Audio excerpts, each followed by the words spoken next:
But we, And I'm not surprised that you are, but I needed to know you weren't on my property. no, we're not.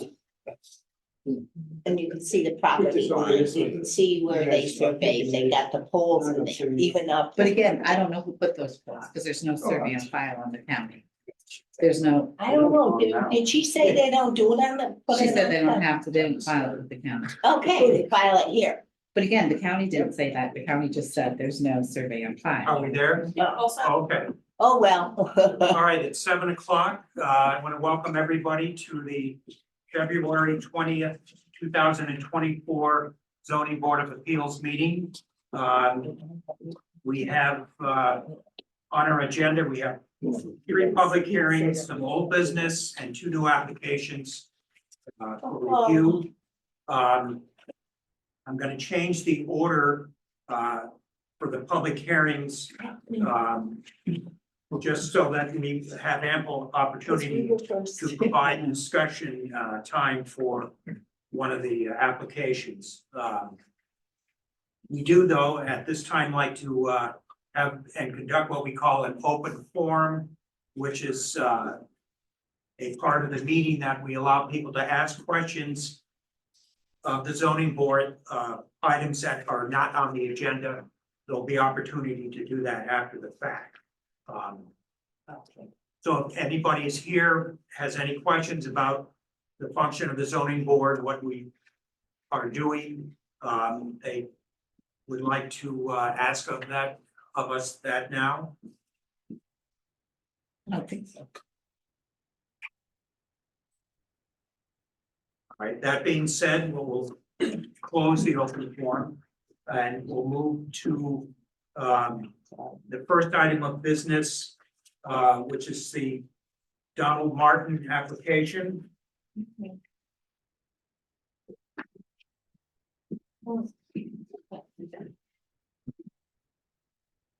Hi, how you doing? So Joanne Darcy Crum here on behalf of the Martins. And. Actually, you have a. Yep. So years ago. Oh, okay. Thank you.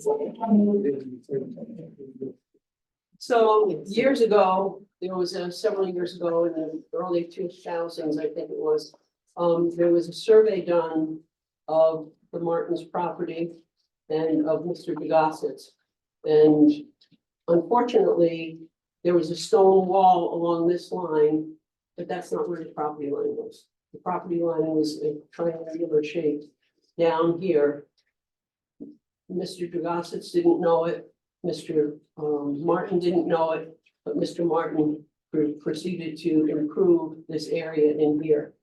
It was discovered when Mr. Degossit's came to do a subdivision and he got a survey that they realized that the addition were over the line. So Mr. Degossit's has agreed to transfer, do a lot line adjustment to add this piece of property to the Martins piece of property, but we're still several area variances are required in order to allow this. But it's really very nice of Mr. Degossit's to use the stone wall, which is what everyone had been using and assumed was this property. When I do a survey, if it's near a stone wall, I insist that we use the stone wall because everybody occupies up to the stone wall. So what we're asking for is 0.08 of an acre. And well, that's what they will be going to the planning board for that. But we need a variance for the various improvements that Mr. Martin has had. And I think but I can't remember what year he said he purchased.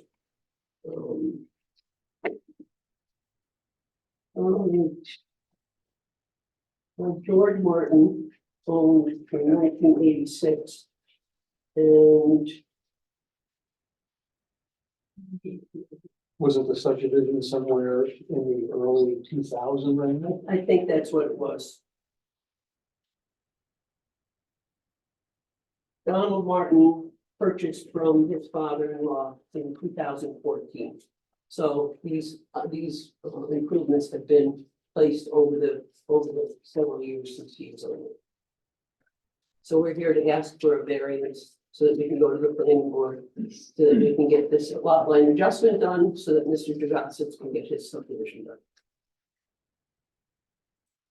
Right, and if I recall, we determined a 35-foot variance would be adequate to more or less encompass all those Right. various structures, and I think the A-frame is the larger. Yes. Yeah, and this is way back. I mean, it's several hundred feet back from the road. Mr.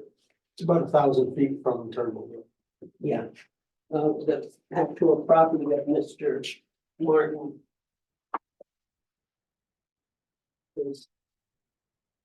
Okay. We've got 60 feet of frontage, and then one is out back here, so it's 750 feet back to the area there.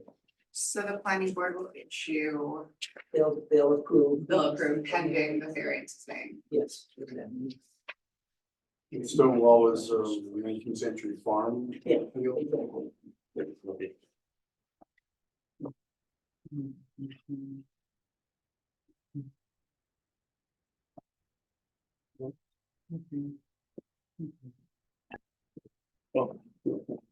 Yeah.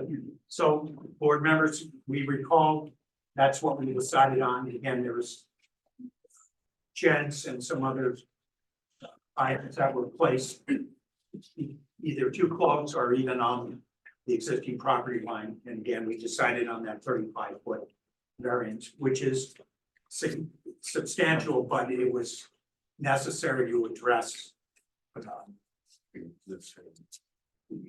And it's not necessarily substantial once the planning board has approved the transfer of property, it's not. They will- It's rectifying, it's still gonna Right. be, it's still gonna be, a variance is required, Right, but it's rectifying the fact that he built over the line. Right. After the new line, it will be substantial. Become a 30-foot variance. got it, it's so is it a 40-foot? I think- Setback? Right out of 40, Got it. even after that. All right, that being said, I'm gonna make a motion that we open a public hearing regarding this matter. If there's anybody that has any questions or concerns about this variance request, Chairman Gage, I, Vice Chairman Lack, Aye. Board Member Ganster, Aye. Board Member Bog, Aye. Board Member Pettit, Aye. Board Member Matos. Aye.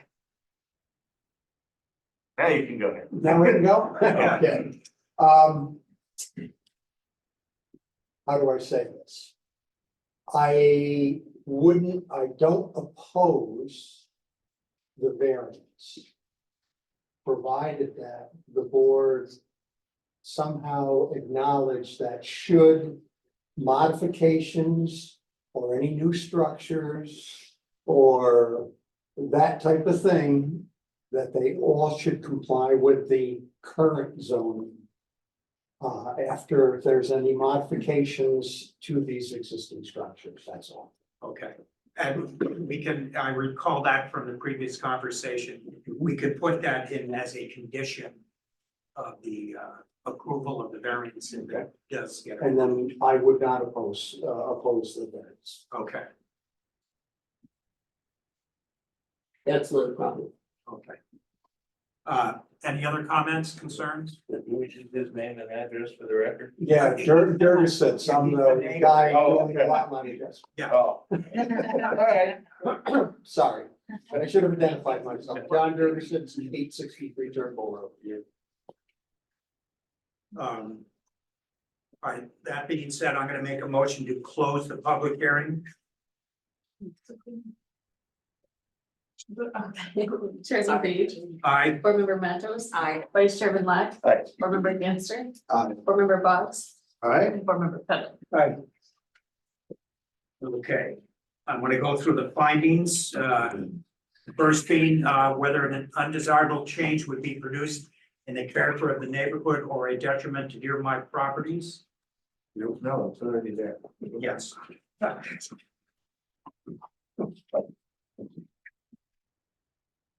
Whether the benefits sought by the applicant can be achieved by a feasible alternative to the variance. Whether the requested variance is substantial. Very much so. Right, it's a 44. Right? Yes. Yeah. Would the variance have an adverse impact on the physical or environmental conditions in the neighborhood? Yeah. No. Whether the alleged difficulty was self-created. Most of these were built before he owned the property, right? No, I don't think so. No. Oh, oh, so. I think it's, yeah. So I think- People build a house. Well, the 2014 was a variance to split the property into two. There was originally the front house. And he sold off the back property with a keyhole, as a keyhole lot to build the back house. Okay. And then after that back house was built, then those structures were built. Structures, so it was self-created. Okay. But kind of unknowingly, because there was a concern about the Exactly. actual Well, location. because he thought that the stone wall was the property line, Gotcha. which was typical. Well, so we say yes, it was. Yeah, it's very.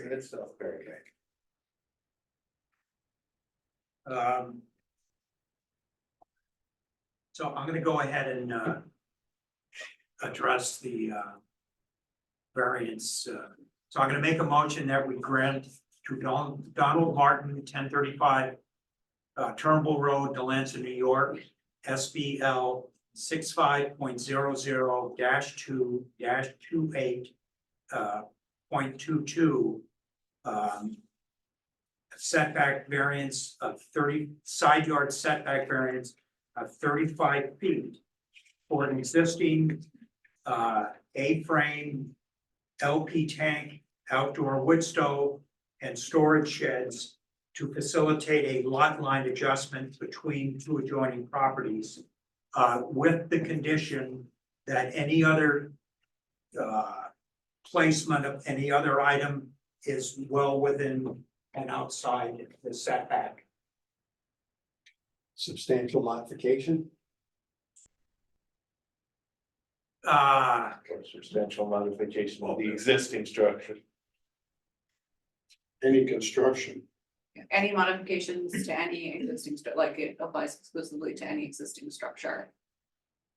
Or That no use other the- structure is placed within that variance that we are All right, on. maybe I should clarify. And are you worried about him expanding the A-frame or something? No, what I'm worried about is, let's say that the A-frame falls down. Yeah.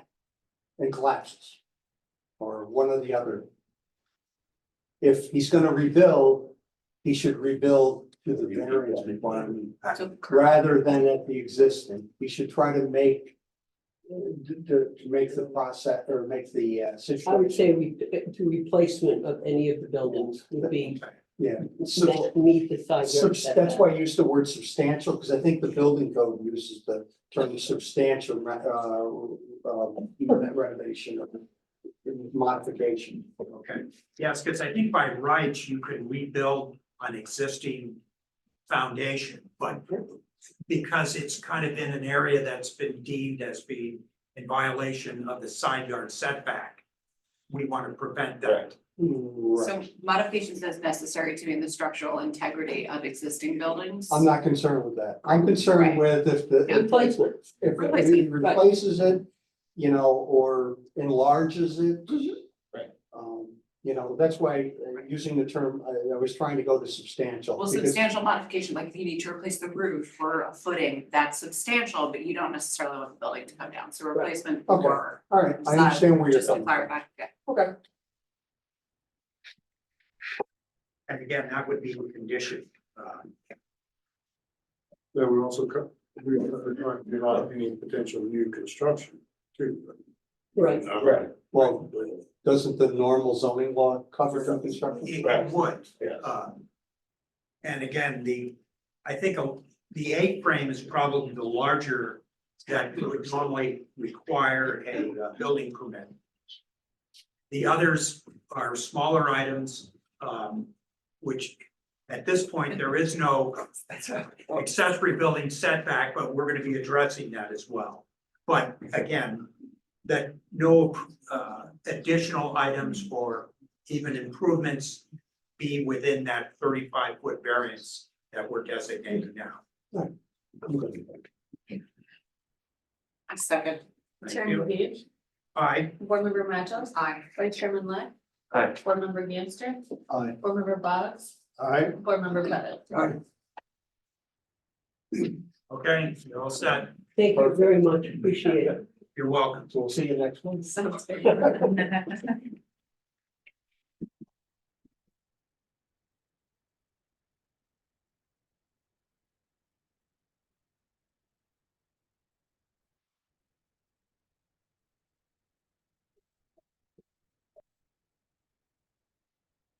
All right, Dennis Miller.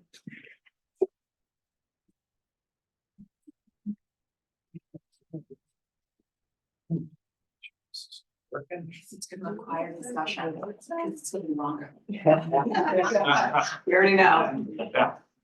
Good evening. I'm here to apply for a variance, an area variance, to put in a new house on 180 Spring Road, Delancey, New York. We have, the spring going right down the middle of the property right here. So we have to put the house close to the edge. So we're 7 feet away from the property line. Okay, The spring is now goes underground with the pipe, Yeah, we were probably putting dirt over it. okay, the storm drain. And that doesn't leave enough room on this side to build a structure, and there's already existing structure here that we're all, have a quote to tear down. okay. It is uninhabitable. Piece of workshop.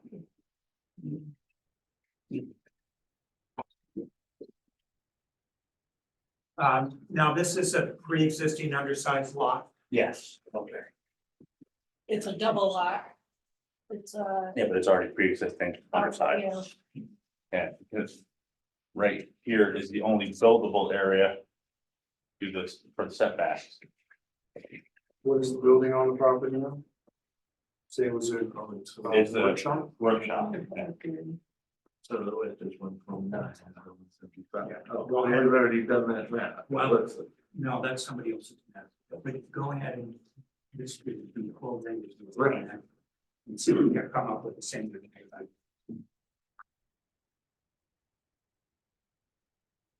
Was the workshop a business or was it part of? It was, the property? The across the street neighbor owned the property on the, this one as well, and he had put his workshop there. Yeah, I don't think it was a business. I think it was more like just Storage. having or storage that worked in there, Why don't you just run it? yard work or, you know, and some homeowner stuff, I guess.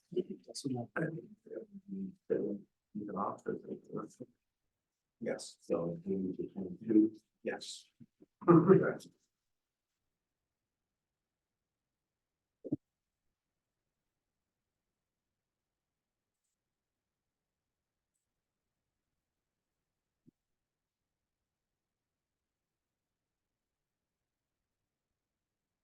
So,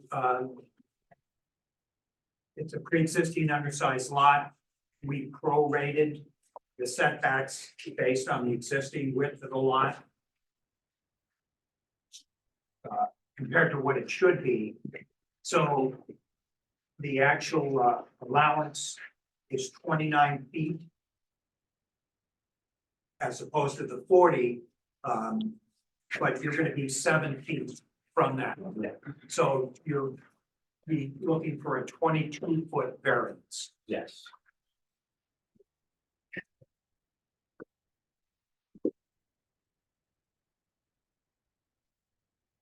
You can be seated. Thank you.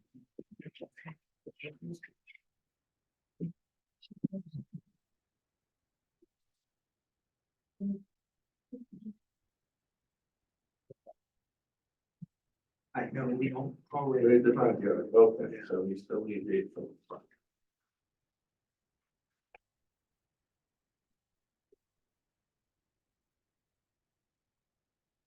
The actual footprint of the dwelling, Gonna be 26 deep by 52 feet long.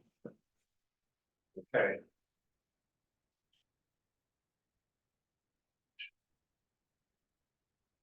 And it's a single story family dwelling. Yes.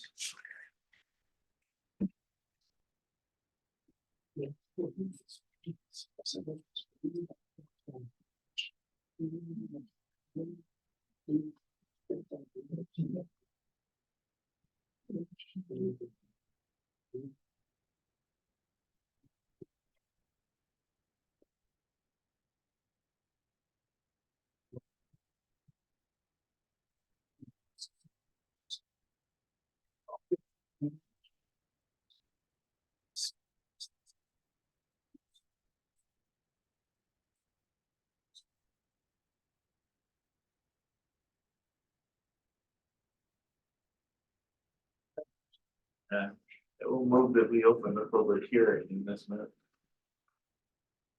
Second. Vice Chairman Markle, It's a bad. Sanitary. Vice Chairman Black, Got it, Aye. Board Member Amster, Chairman Gage, Aye. Board Member Boggs, All right, Board Member Pettit, Aye. Board Member Mattos. Is there anybody here having an interest, have any questions regarding this variance request?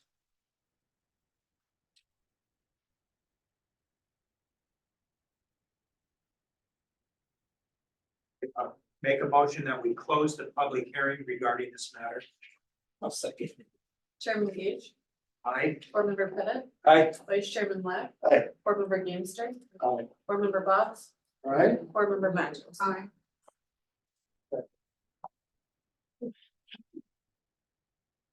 Run through the findings. Whether an undesirable change would be produced in the character of the neighborhood or a detriment to nearby properties. I don't think so.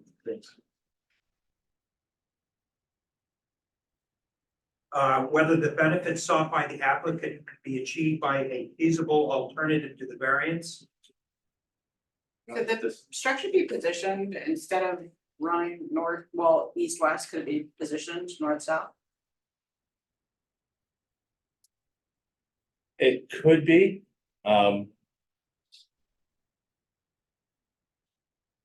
Probably like it facing the road if possible. if Right. it would be less desirable. So what's shown is that's like an existing driveway, correct? No, that was gonna be the driveway we're gonna be putting in. Oh, okay, But yeah, I don't know why they put that like that. We We did don't not want decide on that. We did not agree on that. It's Yeah. only gonna go to the end of the The property, the house, house, yeah, the double wide or double driveway. the corner piece at the end is not going to be there. oh, okay. So then the driveway will extend this way as well? Just a Um, little bit. Okay, but you're saying this is gonna be removed, yes, okay? So the current driveway that's there runs in front of the workshop, which is running north-south, correct? So the Yeah. short side is to the street? yes.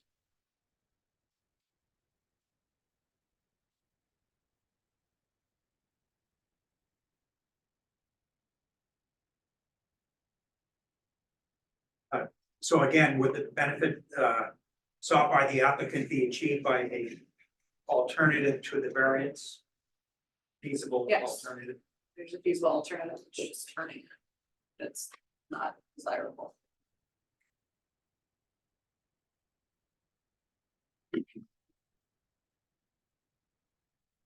Where is the culvert at the spring?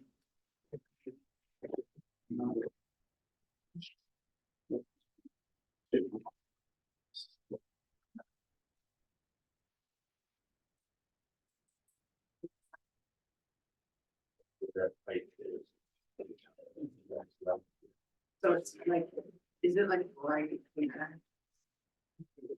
And this is the rain. Yeah. They won't let it build. Yeah, it's pretty much the whole thing. You don't know where you are. You know, I see what Chris was saying. This is one street across from where I live, right next to the hill. That's crazy. I'm gonna- exactly, but also there's- it's on Shore Road. Right, I'm saying, last time I thought we were talking about the other. Nice, that's Dennis Miller, Yeah. Christine Miller, so Jack Miller. I guess we'll be neighbors. Yeah, pretty much. Oh, yes, I'm sorry. You're on- Didn't leave you hanging. You know, everything? Yep. You know, Christopher. So basically, it's like in theory, No. you could build north, south on either side of it. It's just bisectional. The only person I really. His cousin. Got it. I still have variances. I mean, consolidated all the way. He works at GE. The whole gray area is. I think I know what you're talking about. You were not, have a driveway past this really not gonna be here, okay, so. So where is the child? Right next to it, right between the driveway and the. Yeah, it's like. Yeah, no, And then. It's bisects across. A nice We balance. just need a variance.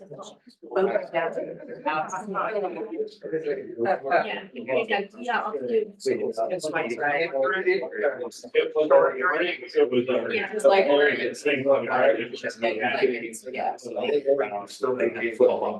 Oh, Just depends so on. hopefully Well. this will get put through.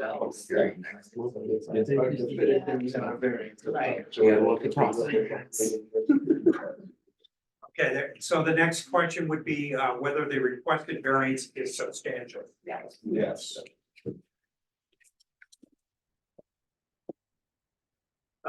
Would the variance have an adverse impact on the physical or environmental conditions in the neighborhood?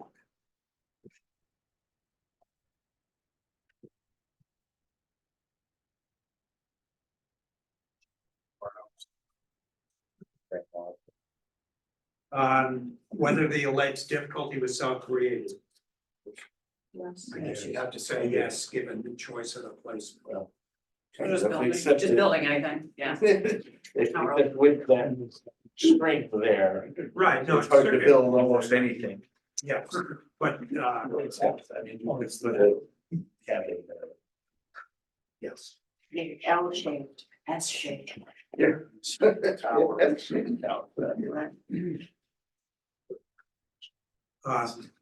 do we need to address the front yard? If we do.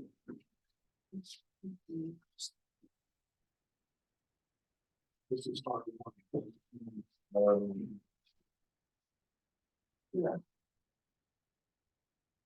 Well, actually, so it's, R1 is 40 feet all the way around. Right. And this, I would call is asking for. Right, it's gonna be 32 feet off the road. Right. Right, so there's an 8-foot front. Which is not substantial. No.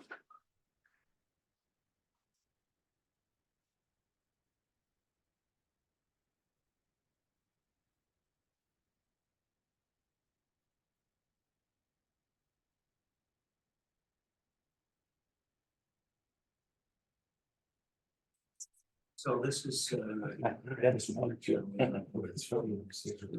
Things of it. so the side yard is in,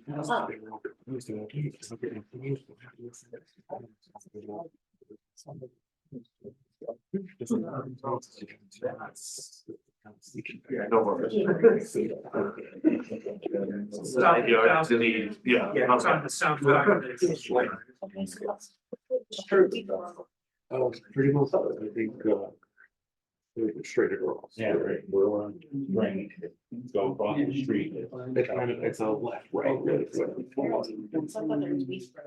Well, there's one that reads road stops, like, I don't know if it's, there's two roads, one on the lower, like, one says South Shore, the front half goes behind the road, and then it is on the lake front, further down.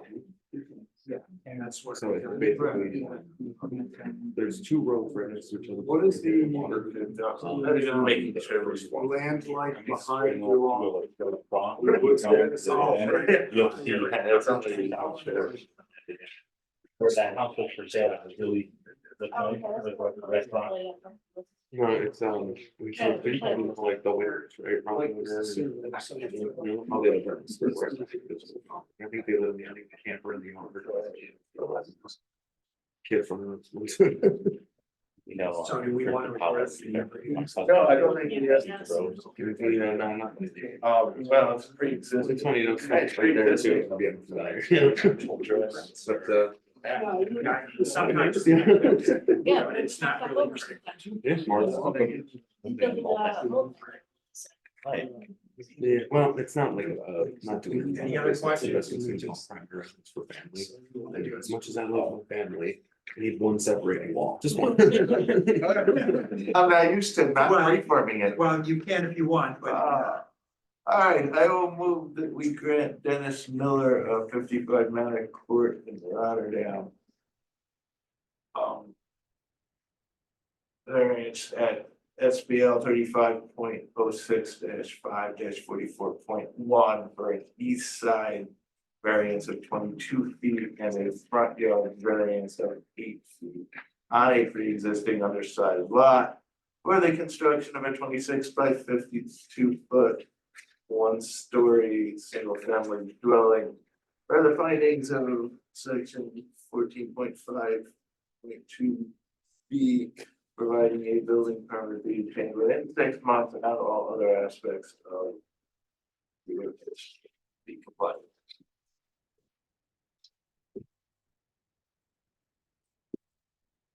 second. Vice Chairman Leck. Aye. Chairman Gage. I, Board Member Ganster. Aye. Board Member Boggs. Aye. Board Member Pettit. I, Board Member Matos. Aye. Thank you very much. Thank you. you're all set. So we can come get the building permit tomorrow. Yeah. Yes, Chris, okay. So can we like, please to watch along the lake or? No, actually, once the public road ends, it's all gravel private road and they have it gated off after about 3 houses, so there's not one new one. Yeah, I would say it was, but I think they got tired. People drive right through it. and come They should put the little, it's a walkway through there. So- Yeah. But I mean, you can walk through it, it is all private property, it's not a public road, that's the only thing, so. I mean, not technically, yeah. He said it's got hit. I said, I don't have a problem. It's got hit. It's just, if someone says, hey, what do you do? But it's not, it's, you can walk through if you wanted to. All right. We'll see you soon then. Yeah, absolutely. Fingers will play by, And hopefully we'll be getting approved by then. Good luck. Thank you. Okay, the next item, Claudia Legend. Okay. Now, if I recall, you had started construction on a garage or some structure. And there was a stop order issued by the Yeah. code enforcement officer. Yes, And there was a recommendation that you look for a redesign because that original variance request was pretty substantial. You're allowed 40 feet to the, from yeah, to the property line, but you were asking for 37 feet, which really is, again, quite substantial as a request. So you've given us some options regarding a new construction or? Yeah, he told us that, we should hold off on that because he didn't see any reason why that, anything else makes it almost as ungainly. And it sits on the driveway, on an asphalt, existing asphalt driveway. Okay, so, and So we didn't go any further with that. all right, We have to close, I think, this order of business first before that comes forward. I'm not mistaken.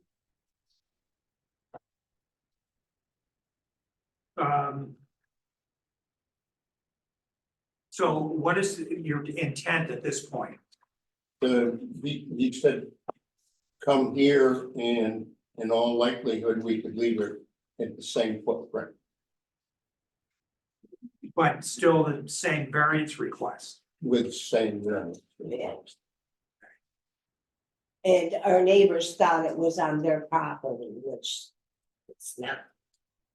I'll speak for myself. Okay, so hold on, yeah. Yeah. Thank you. All right, so. No disrespect. No, you can speak for yourself. So originally. Let's see.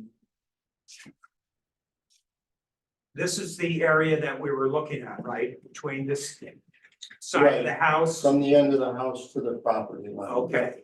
And the size of the structure that you were gonna put in this particular area, I think you have it there someplace. okay, but.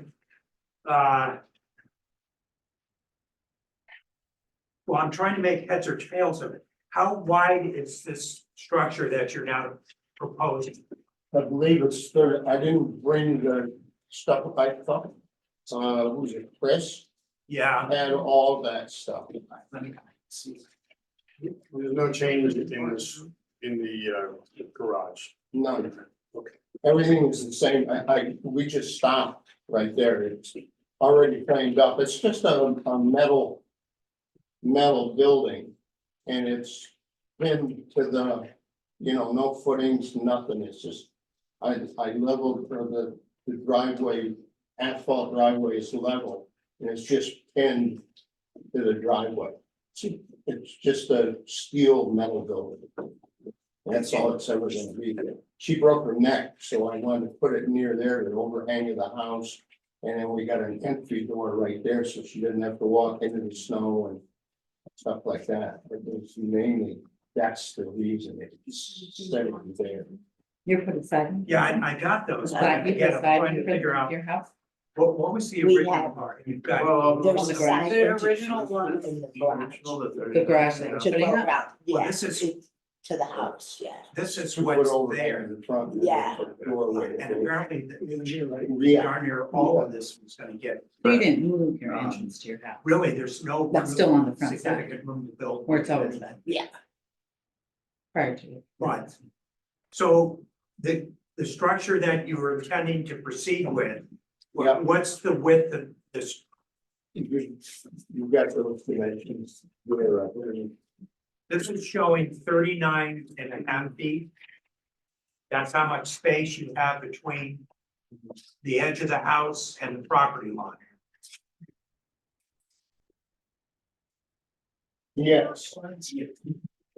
And the building is 28 feet by 15. So it's gonna be. So 15 feet off the house towards your property. When originally, I think it was I think the, 30 That's a feet, house. which is why it was a 3-foot variance, if I'm not mistaken. Along this side. you have to go a little slow. So from where they have the state's place, to the property line, Yeah, Sure. the garage is not there. no, I know, but I'm talking about the proposed, the house right now. So like, here are the stakes. The Yeah. house right now is 39 feet from those. Right. stakes. Right. The original proposed garage was, was it 30 feet this way? Yeah, it comes from the side of their house towards the property Towards the line. property line. Right, But I'm thinking more like Well, there's, because there's, yeah, it's big. there's a 4. It's right close to the property line, How many, it's, a there's few so many, feet from the property line, how many? a few feet Yeah, from the like 3 feet It's 3 feet. from the property line. Right, and that. Yeah, it's a. A huge so on variance. to the. It's Right. the 30 Right. feet of the garage plus the 4 feet of the sidewalk plus the house. So the Right. house is right Yeah. there, then you've got 4 Exactly. feet for your walk, then Right. 30 feet here. And the reason for that was she could come out our front door and walk down. We've got a Right. big overhang on the ranch house. She can walk down that way without Without getting wet. wet and Snow. snow and into the garage, get into her car and drive away. But the building, its width is how wide at this point. 30 feet. 30 feet. 30 feet. So that's no different than what we were exploring last time. Right, yeah, Right. they're still applying for the same thing they applied for. Right, because. Unless we reject it, then they'll look at other options, as I Yeah, understand. what you're saying. Chris said, don't do anything else. Until it, Until we either accept or reject the original proposal. Okay, They- well, all right, because maybe the alternative is the one big garage, or maybe the alternative is something else, but Right. it's not, yeah. Yes. all right.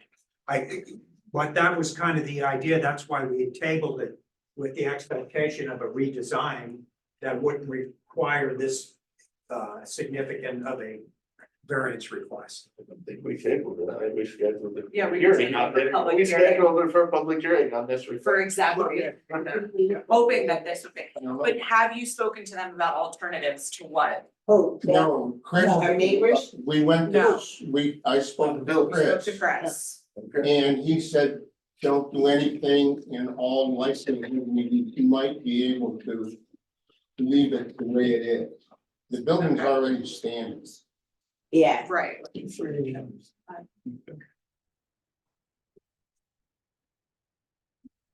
All right, so that's still the request. I'm gonna make a motion that we open the public hearing regarding this request. Thank you. There's somebody here wishing to, can we just get your name? Yeah, Yeah, Mary vote. Peel. We're P-I-E-L, all gonna vote aye. We got it. Mary Peel, Yes, okay. I think the big thing was that, and when you speak of the existing driveway, that's a newer driveway, it was just put in last summer. So the question was, Claudia and I had spoken about a survey a couple years ago, and when I asked her about it, she accused me or suggested that I was trying to accuse her of stealing my property. But it was an amicable suggestion because I would like to put a fence up or do something in the future, and I thought, oh, we could split the survey. So my big concern is because my stakes, and not blaming anybody, I don't wanna be judgmental, were gone, my fence was knocked down at one point. Then all of a sudden this driveway's going in, if I really just wanted to make sure that things weren't being built on my property, so there was this tension between us. Never did she tell me that there was a survey already done, and I had gone down to the county and there's no survey on file for the property. So then I'm like, I have no clue what's going on. And that's kind of what brought us here tonight, or prompted me to inquire about things. okay, So, if that makes sense. it does, that's a fair concern. Yeah,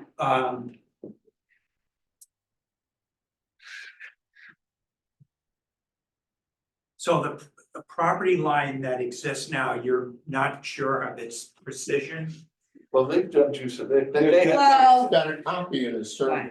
okay? but never was it told to me that they had it surveyed. And when the stakes were placed, I really honestly, in all honesty, did not think it was a professional surveyor. I thought that they had done it because I'm not watching who's doing it, but all of these stakes are now going down the property. Which is fine if it's legitimate, but that's kind of what I always wanted, was a legitimate survey, and that's what I said to Claudia, is that amicably I approached you.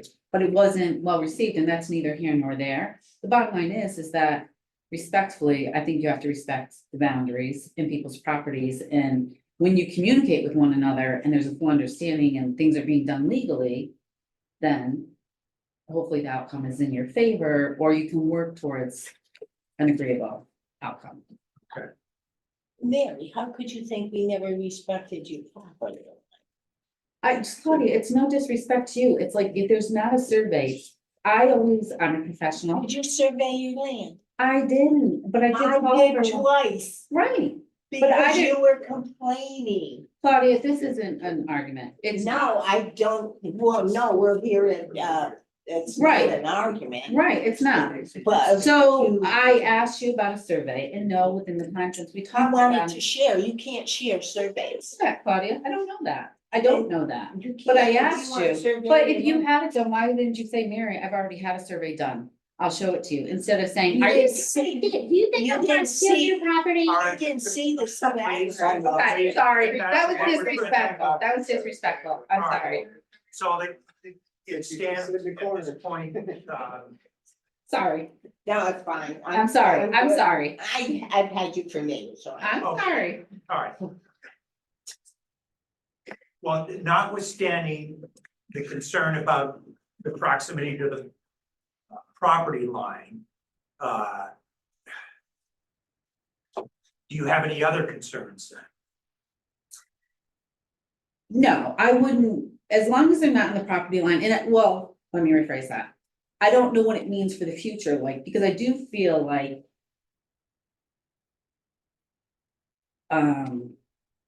Just like for simple things, like my stakes being gone, which they're telling me it wasn't, but I have survey stakes all over my back property. And my fence being knocked down, like I want them to just be, I want us to be respectful of one another in the property lines, and I'm not saying you're terrible people, Claudia, No, I'm honey, not. I don't know what I'm you're just talking saying, about. that's okay, that's okay, that I want to, and I don't want things to just keep popping up, like.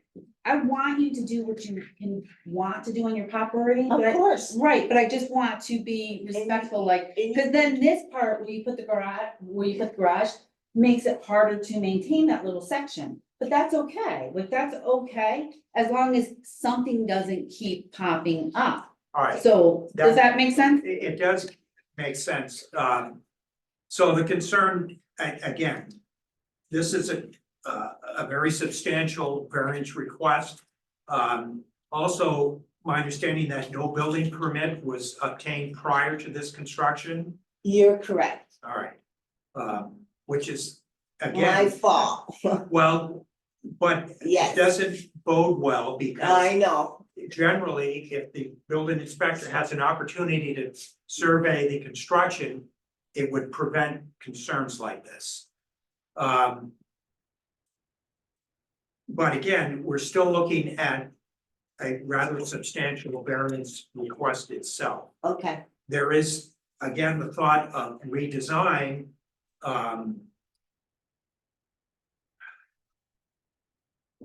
The trees aren't your property, correct? Those The big giant trees, yeah, Those are mine. yes, they're on her property, yes. right? I think that's, Nelson, I suggest that we vote on the proposal as it stands. Yes, yeah.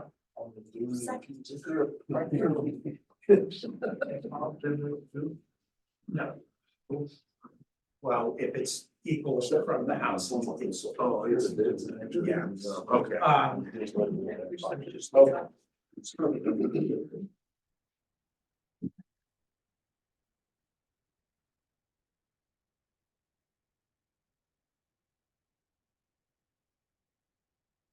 All right. After speaking to Teresa and what she suggested that we could do was to deny the request at this point. And then again, that would allow for a reconfiguration of it, you know, a construction that would not even be close to the neighbor's property line, because if there is concern, that should alleviate that concern. Well, they know that it's not. Well, No, they know that it's not on their property. It's not on- Yeah, it's within 3 feet. right, so if one of those branches comes down from one of her trees, she is then liable for rebuilding your garage because you have built it within 3 feet of the Oh, property line. they've already come down. But We've got the those rest. are, right, but those are the things that the The pine ordinance is in trees that place they have for, there. yes, protect. let me do one thing. I know they Make are, a Matt. motion that we Yeah. close the public hearing regarding this I matter. will say. Thank you. Are we engaged? I, Vice Chairman Lai, Oh. Board Member Ganster, Board Member Boggs, Board Member Pettit, Aye. Board Member Matos. Back to square one. so what I'm going to do is I'm gonna make a motion that we deny this particular request. Based on the fact, A, that no building permit was obtained as it should have been in the first place. Correct. And that would allow the opportunity for a resubmission for one that doesn't need such a substantial variance. So again, give you the opportunity to rethink it. Second. Thank you.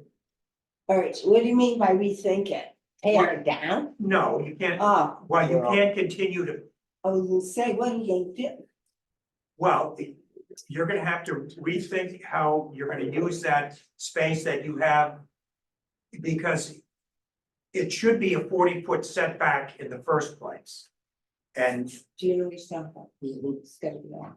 so, again, you could either maybe come up with something that doesn't require as substantial a variance, or you could move it to some other spot on your property. That's up to you folks. You could reduce it to a single bay, which would minimize it.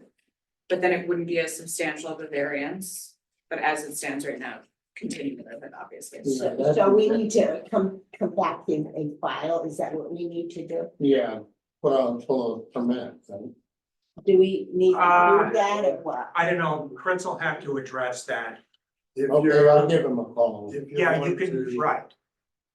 If you're gonna modify your idea and still build something there, it will still need a variance, so you would still need to come back. Wait, It might only be, like, you might have a 30-foot variance instead of a 37 or 25-foot variance. Which we would be more, I think reducing it to a single bay might be more appropriate. yeah, that will accomplish Right. the most important thing. Right. Is her vehicle. My truck. Sorry. Yeah, so can we, They're supposed to be outside, guys. It's already asphalt there, so I'm just thinking I'm making it. I think that's like, I think It's we'll going in. probably cut the building in half. Between the rows. okay, And I'll have to deal with, Alright, the. so skills I want to and continue with the figure out- vote on the motion I made Something. regarding, Can I second that? I'm like, well, Oh, yeah, we have a I motion. think they already did.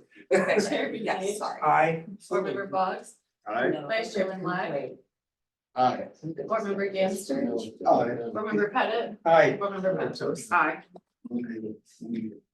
all right, so what we've done, we've denied this application. Just based on, Okay, again, the variance is substantial. There is concern about its proximity to the neighbor, that's why we have these setbacks in place. So if you could come up with something that would not require as substantial variance, I mean, if you were to move it in another way that it wouldn't even have to be fitted between the house and the property line, that might be, Yeah, that would defeat the purpose of why I was trying to do that building, I think lopping off half of it. And then I'll use. He doesn't Which, that's that fine. means 20 feet. But if you do that, make sure that Chris is on board. I'll coordinate everything with him, have him come out and look. Right, and that's the idea of, again, Yeah. getting a building permit prior to construction. So, We usually do all that stuff. I own an 8-unit apartment building and that's in compliance all the time. I'm 81 years old. I've dealt with Dwayne for a very long time. okay, me too. all right, well, thank you, and again, we appreciate your All right, now if we cooperation, have, but if we have a complaint, we come down and file a complaint. Yeah, I mean, we filed with Chris, and if it needs to come to us, it comes to us. Okay. yes. This one. You'll find out. Looks like we did. I asked her about. Just a lot of clarity. Yeah, thank you. Anyway. Thank you a lot, Cody. You're welcome. It's like,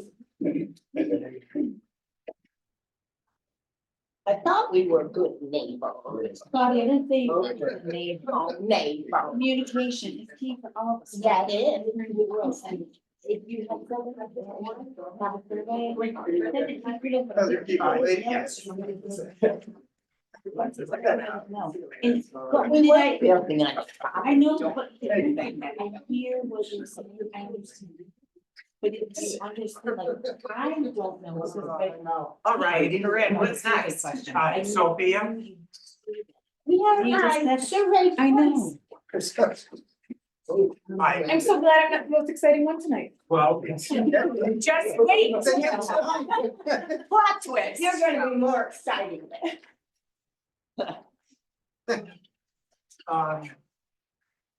You're welcome back. Hi, I don't need a variance. Okay, Yeah, I just need probably a little more than 30 days and I'm glad it's gonna be moved far enough that it will not need variance. okay. Beyond 15 feet. No more love jugs, no more ducks. Well, so the owner is willing to do that. To Do what? move the shed. Is that the idea? Oh, yeah, we had the survey done and Jeanette's survey was correct. And that strip there is hers, yep. So we're gonna move the garage, but it's gonna take some time to move it, that's all. Okay, So by the end of March, it'll be moved beyond 15 feet. so there's no concern that the shed is on the neighbor's property? Well, it is. Well, So it Oh, yeah. currently Yeah, is, so- they're in the process Yeah. of moving. So we're gonna, Okay, well, that's we've fine. gotta have it moved. Yeah, So we'd like a little over 30 days. to move it. So within well, location. you have 15 feet. All the way up. Right, we're gonna move it beyond 15 feet. Right, then you don't need a variance. Right. But you do need to make sure that Chris, the code enforcement officer, is aware of this, because he needs to verify this, because again, if there's an issue with, you know, being on the neighbor's property, that has to be resolved, because that brings up other issues. No, it's not gonna be done. Okay, One more than this is the first one. okay. We carry it over. I don't think we need to do anything, because It'll probably be after the next meeting that it gets moved, because it's gonna be till at least like the 22nd or 23rd, so I would say the end of March 31st, just to be safe. okay, But all right, Right now, it's still in violation, so until it's moved, I don't think he can go away. well, no, because we can deny the request, similar to what we did on the previous application. Oh, right, which. Right, and then And can we give 60 days to? we need not do anything, Okay. as long as, again, if it doesn't get moved, then the code enforcement officer has other issues to Right. address. So, So we should just table it. no, we're When not I gonna was take, suggesting that. We're gonna do- wants to I think we deny should the do- variance. deny the variance request, because if it gets moved to the point where a variance request is no longer required, it's getting moved off the property. yeah, It's getting okay. moved Plenty of far away. So similarly, I'm gonna make a motion that we deny this request based on the information that the owner is going to move the shed such that it's no longer gonna require a variance. Second, Chairman Hughes, All right, Board Member Matos, Aye. Vice Chairman Lett. Aye. Board Member Ganster, Aye. Board Member Bugs. Aye. Board Member Pettit. Aye.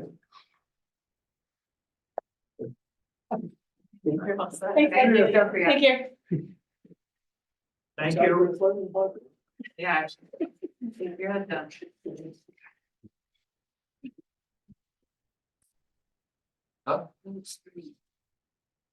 Well, anyway, You're like, okay. all right, let's go, let's get through the new applications and then we can discuss it, well, yes. Anton Pollock. Yes. Good You're evening, up, sir. chairpersons and board members. Starting I strong. wanted to thank you first and foremost for making us go almost last. This has been both entertaining and lively. My own request next time is I'll bring more butter for the popcorn. And we have already built 100 feet over the line. We're looking for a variance on that building. Just kidding. I was like, whoa, we should have gone first. Enough of that, we are considering, we'd like you to consider a request respectfully for a 14-foot variance to a 40-foot sideline. We're at 615 Barton Hill Road. And what we would like to do, we have a small log cabin. It's 1,428 square feet, 2-story. We would like to build a 20 by 24 addition to the gable, of course, that's closest to that property line. The reason why we want to build there is it's just not feasible to build it in front of the house or the back of the house. And the other gable, which you can't see on the map, is that drops off and that foundation is open. There's a garage there. For a car that pulls in, and then that drops off to where the barn is. So the only real feasible location, unfortunately, for the addition would be on that one gable. It is nice and flat up there. What you see on the overlays, the one is an onyx front. If you look at the one where the house is the closest, you'll see that in the picture, there's an established fence line with our good neighbors, the Caspers. And I didn't even believe we needed a variance at first because we are over 40 feet from that fence. But once I overlaid it on Onyx map, we unfortunately found out that it appears that that line is a little closer. So the structure would be approximately 8.7 yards from the sideline, which puts it at, I believe, 26.1 feet, give or take. Okay. And that's where that 14-foot variance would come in for in addition to the home. Additionally, you'll see right where the north arrow is in that top map. We've also got our septic located down below up that one gable, so that it makes it doubly hard to try to put an addition. Our well is way off to the side. Unfortunately, the wood line is cut off in the map, but that's that wood line there. The 2-story addition? Yes, it would be. Yep, it's gonna be open cathedral, but it would be 2 stories high, but it would be shorter. It would be a couple of feet shorter roof line from the house, just because we want to clearly that dimensional look to the addition. So it's gonna be that, the house is 24 feet wide, and we're looking for 20 feet wide on the house, bringing it in 2 feet on each side, front and back. Coming out 24 feet, and then the ridge line will probably be approximately 2 feet shorter than the existing ridge line. It's a gamble style log cabin.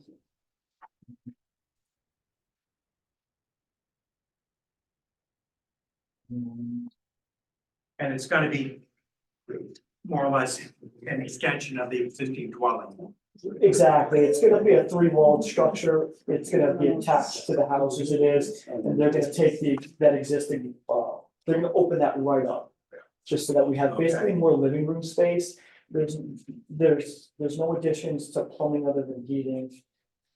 Small amount of electrical, because it's gonna be, just gonna be open, basically a larger living space, in the form of like a great room. Okay. So your measurements to the property line, is that based on survey? I wish I could tell you it was, I don't have a survey in my hands. I don't know if there was ever one surveyed. I've owned the property since 2019. When I went through the closing, I wasn't given one. I know that all the stakes are there. But that could just be from other properties being surveyed. I'm not quite certain if mine was ever surveyed. Let's see, was the deed in here? These should be in there, so it does. Okay. That's it, it makes reference to like survey pins. It may, Okay. I haven't, I don't I know. haven't read it in that. You should have a copy of the deed in there. Oh, I don't know. Do you? Have you marked it? That's what I thought. I've also got copies of like just a sketch that I built, first and second story on that edition. You know, if your neighbor are baptized the same property line or Yes, same things that you're seeing. yes, they do, yeah. Is, the Caspers have a horse and 2 goats, bunch of chickens and Stevie, that abide by their fence. And that's just always been what we've all gone by, is that existing fence that's there, and that runs the entire sideline from the road all the way to the back line. Is an existing fence. It holds in a 32-year-old horse, blind horse. Yeah. So we're just looking to expand the bridge.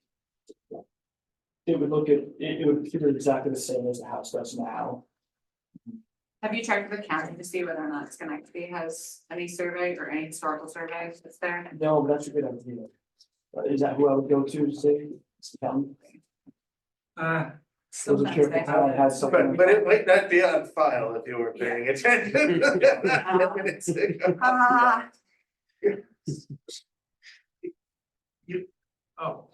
You live next to, Pat Pace is across the street. Yeah, Pat's our good buddy. Okay. Pat's been there forever and ever and ever again. And his Doyle lives right down the road. She's got a bunch of horses too. Hmm, Yeah, he's looking to help me out with this. Okay, Once we get- I wondered even like a tax map survey, or, That's the one that I put here, and I believe on that goes by the tax map overlays, because the line is identical to your tax map and it's on the okay. website.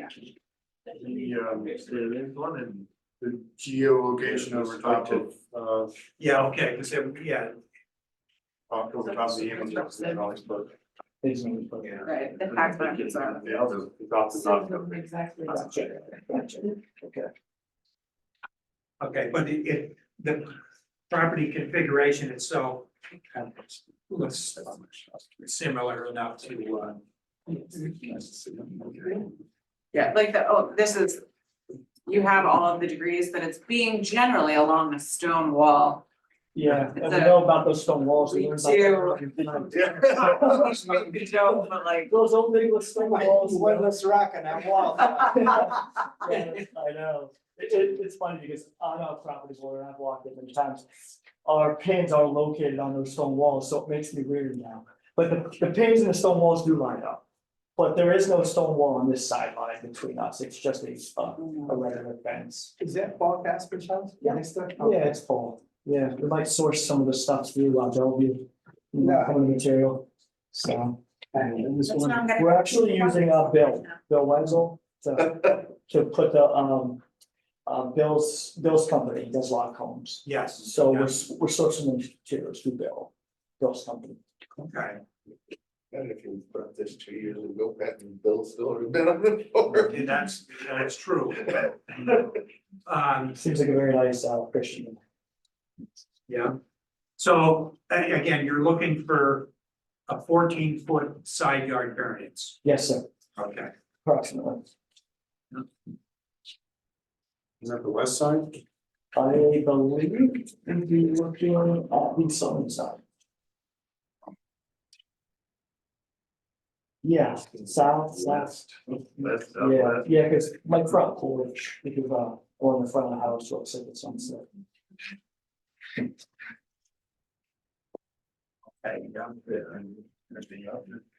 that's bad. It's either west or southwest.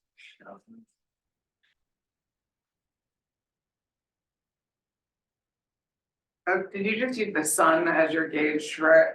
But I know that It's so great. No, it's so, because I other feel a people little- would have no idea, and it's just, it's.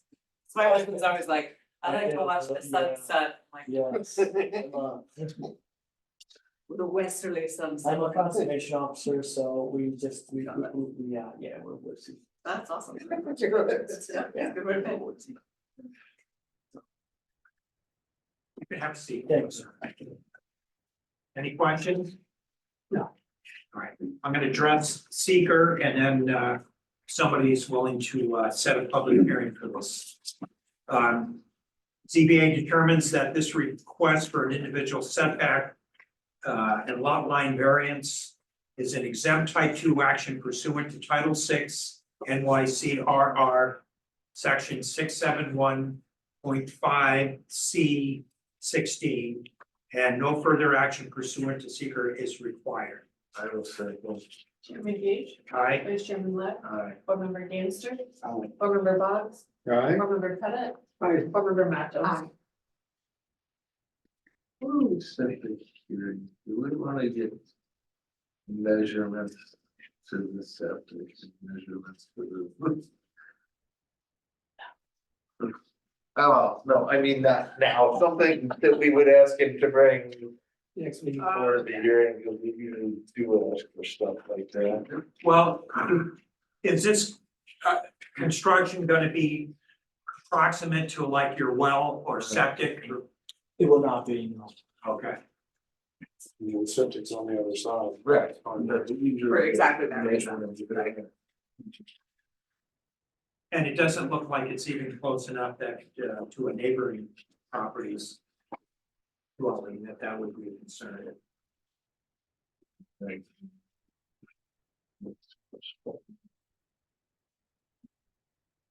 Fix. Would you like me to come up? Sure, I mean, No. and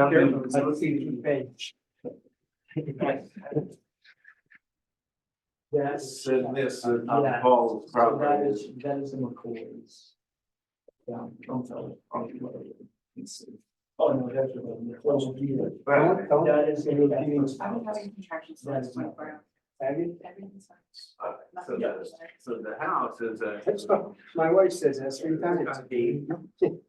Yeah. Yeah, I'm thinking, oh, house. Yeah, okay. Usually, if there's a well within 100 feet, then that. I talked to them already, they're. Down to go for a ride, boys. Yeah, and I talked to McCoy, because it said on there to let you know if there was a well within 100 foot of any of the Right. property lines. Right. So I checked. Okay. And that's really what I was going to say. Alright. Yeah. We could, have somebody set a public hearing for this request. I make a motion to set a public hearing on March 19th or thereabouts for entering to. Oh, yeah, it's like the picture. What's the date? March 19th. I had the, It should be. Oh, it should be the 19th. On the calendar, on the calendar on the wall there, it should better be the 19th. That I got two extra calendar up there. yeah, I did. Anyway, I was a day off. so. Oh, the one that I feel like there are weird things back there. Current address 615, 614, 6:15. 615 Barton Hill Road. SBL 81.00-1-7-11.1. Seeking a 14-foot side yard variance under section 8.6, section 2 of the town of Dwaynesburg zoning ordinance. Second. Board Member Boggs, Aye. Board Member Mitchell. Aye. Chairman Gage, I, Vice Chairman Left, Alright. Board Member Gamester, Aye. Board Member Pettit. Alright, what was that SBL number again? Mr. SBL 81.00-1-7.12. 1-2, okay, I missed the 2. got it, all right. Good. Okay, so, next meeting, we'll hope to see you here, and we'll be, having a public hearing, your neighbors will be notified. They can come and speak if they choose, and then we'll take it from there. or request, put us last on that. I know, actually, you. But you're welcome to stay. You can stay. And if you and your neighbors wanna yell at each other, that's. No, never yell. I thought I was gonna break something up in the parking lot 10 minutes ago. You never No. know. You'll be, like older business, so you get to go first. Gotcha, Come back. okay, very good. Well, thank you so much. Thank you very much.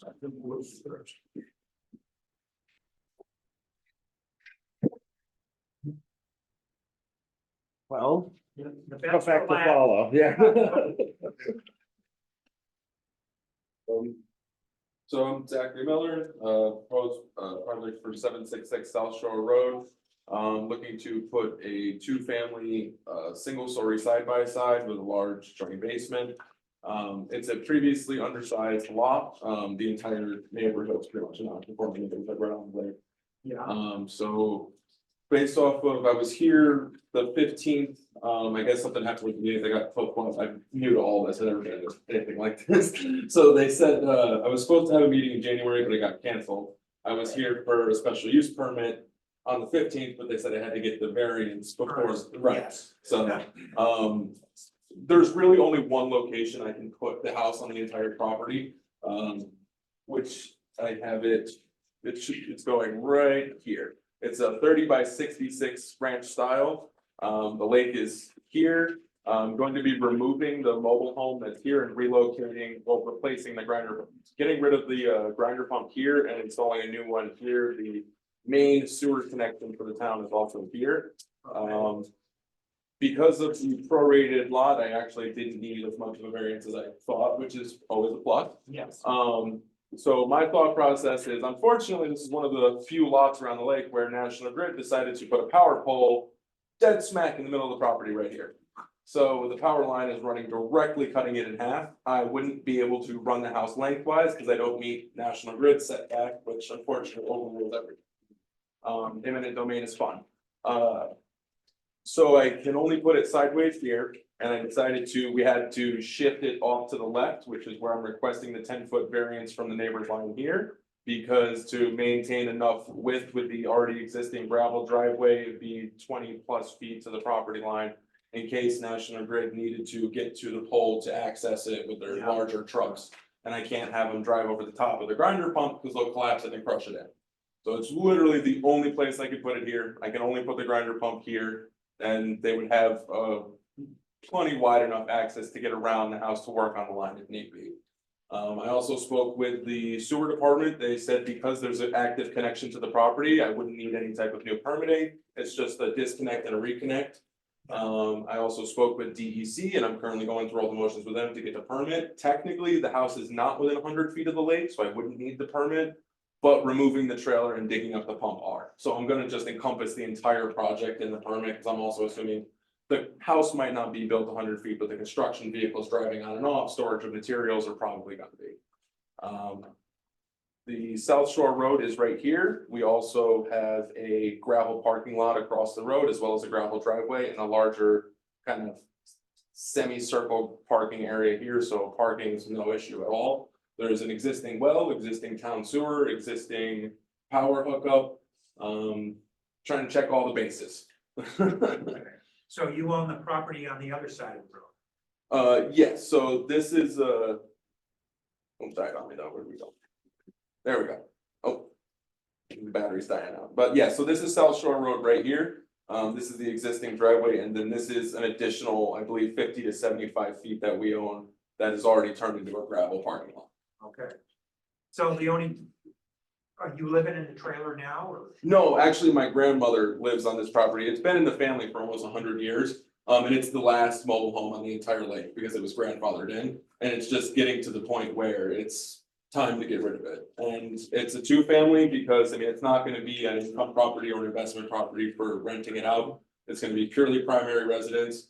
Grandma's gonna be on one side with mom and pop. She can have a place to pass in her lifelong home. Mom and pop can retire in a place that's her childhood home. Wife and I are on the other side, because as much as I love my family, we need one wall. With one wall, we're good. So, and in today's economy, I can't really buy 3 separate properties and build 3 separate houses.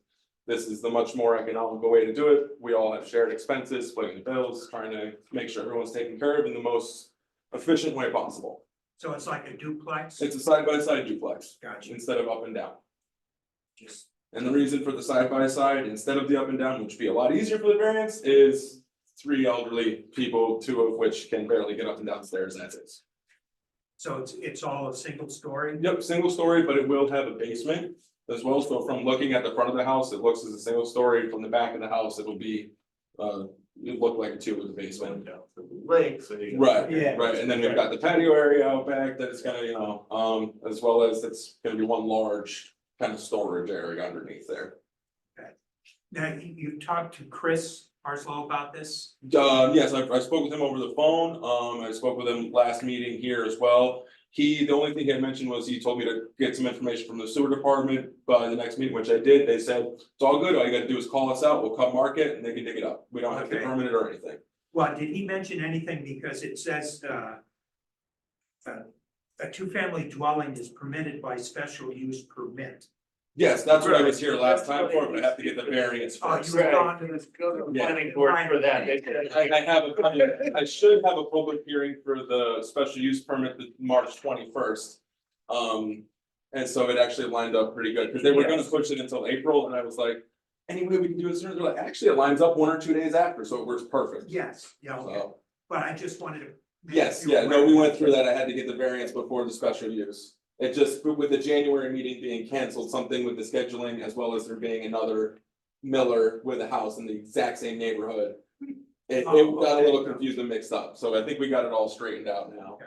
Yeah, the weather intervened with the previous meeting, so that's why that went by the wayside.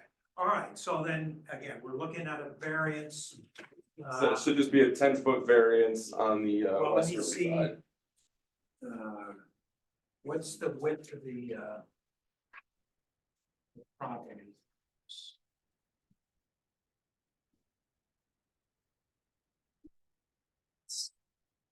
Is it an undersized, well, it's on the lake, it's probably an undersized. It's it's Yeah. yeah, it's a 22, definitely, 20.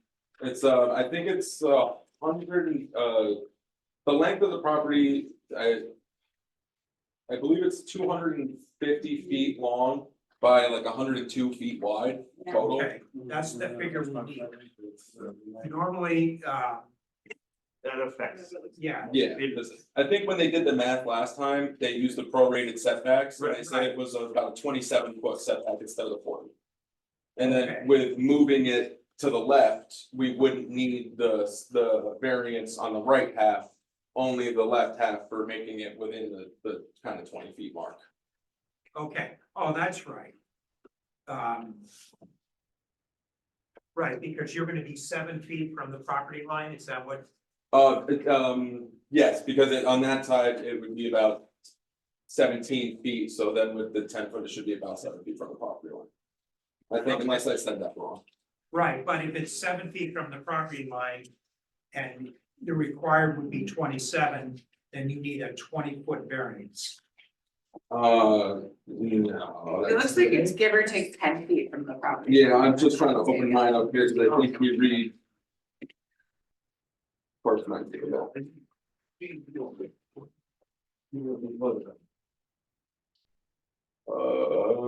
Okay, Yeah, so it's gonna be about Well, 10 foot from the it's property 10 line, feet. all 10 right, feet from the line, and then it's a 10-foot variance to make up the 20-foot that was required setback.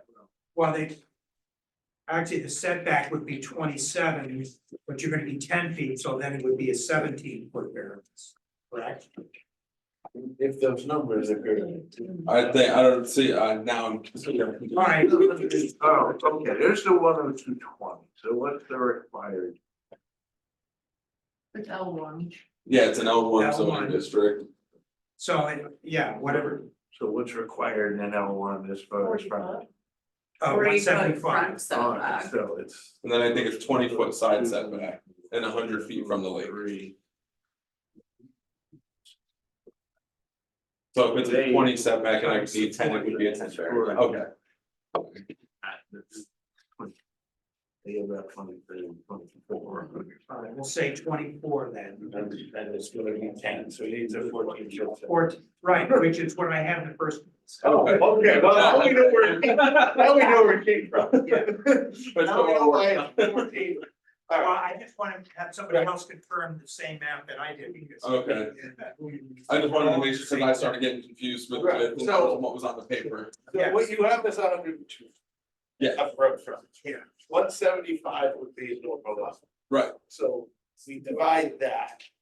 And it's like That's I- how we prorate that 40 foot. Right. We get 24-ish. Okay, so we were just a 23.58, couple feet off. And then you're roughly 10 from the side, so you need 14. 14 in order instead to of fit. 10, okay. Okay.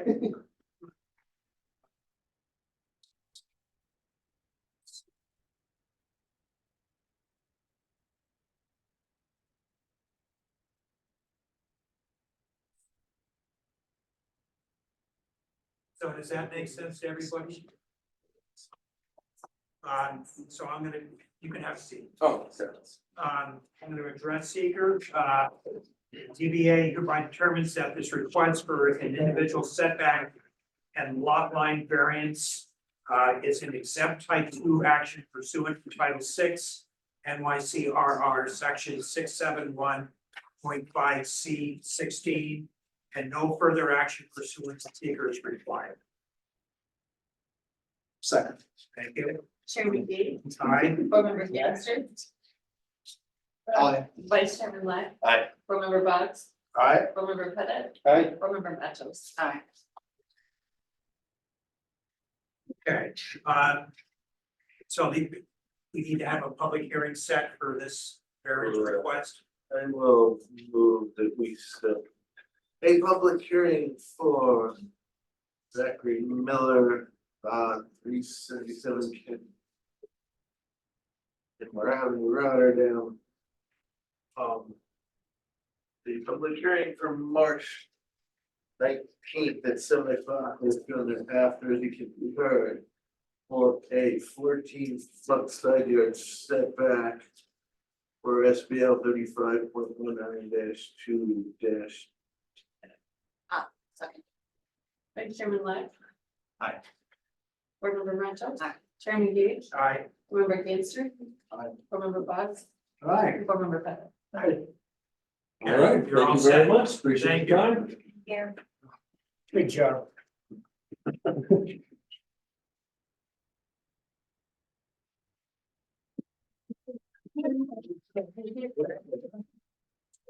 Get all the ducks in a row. I love ducks in a row.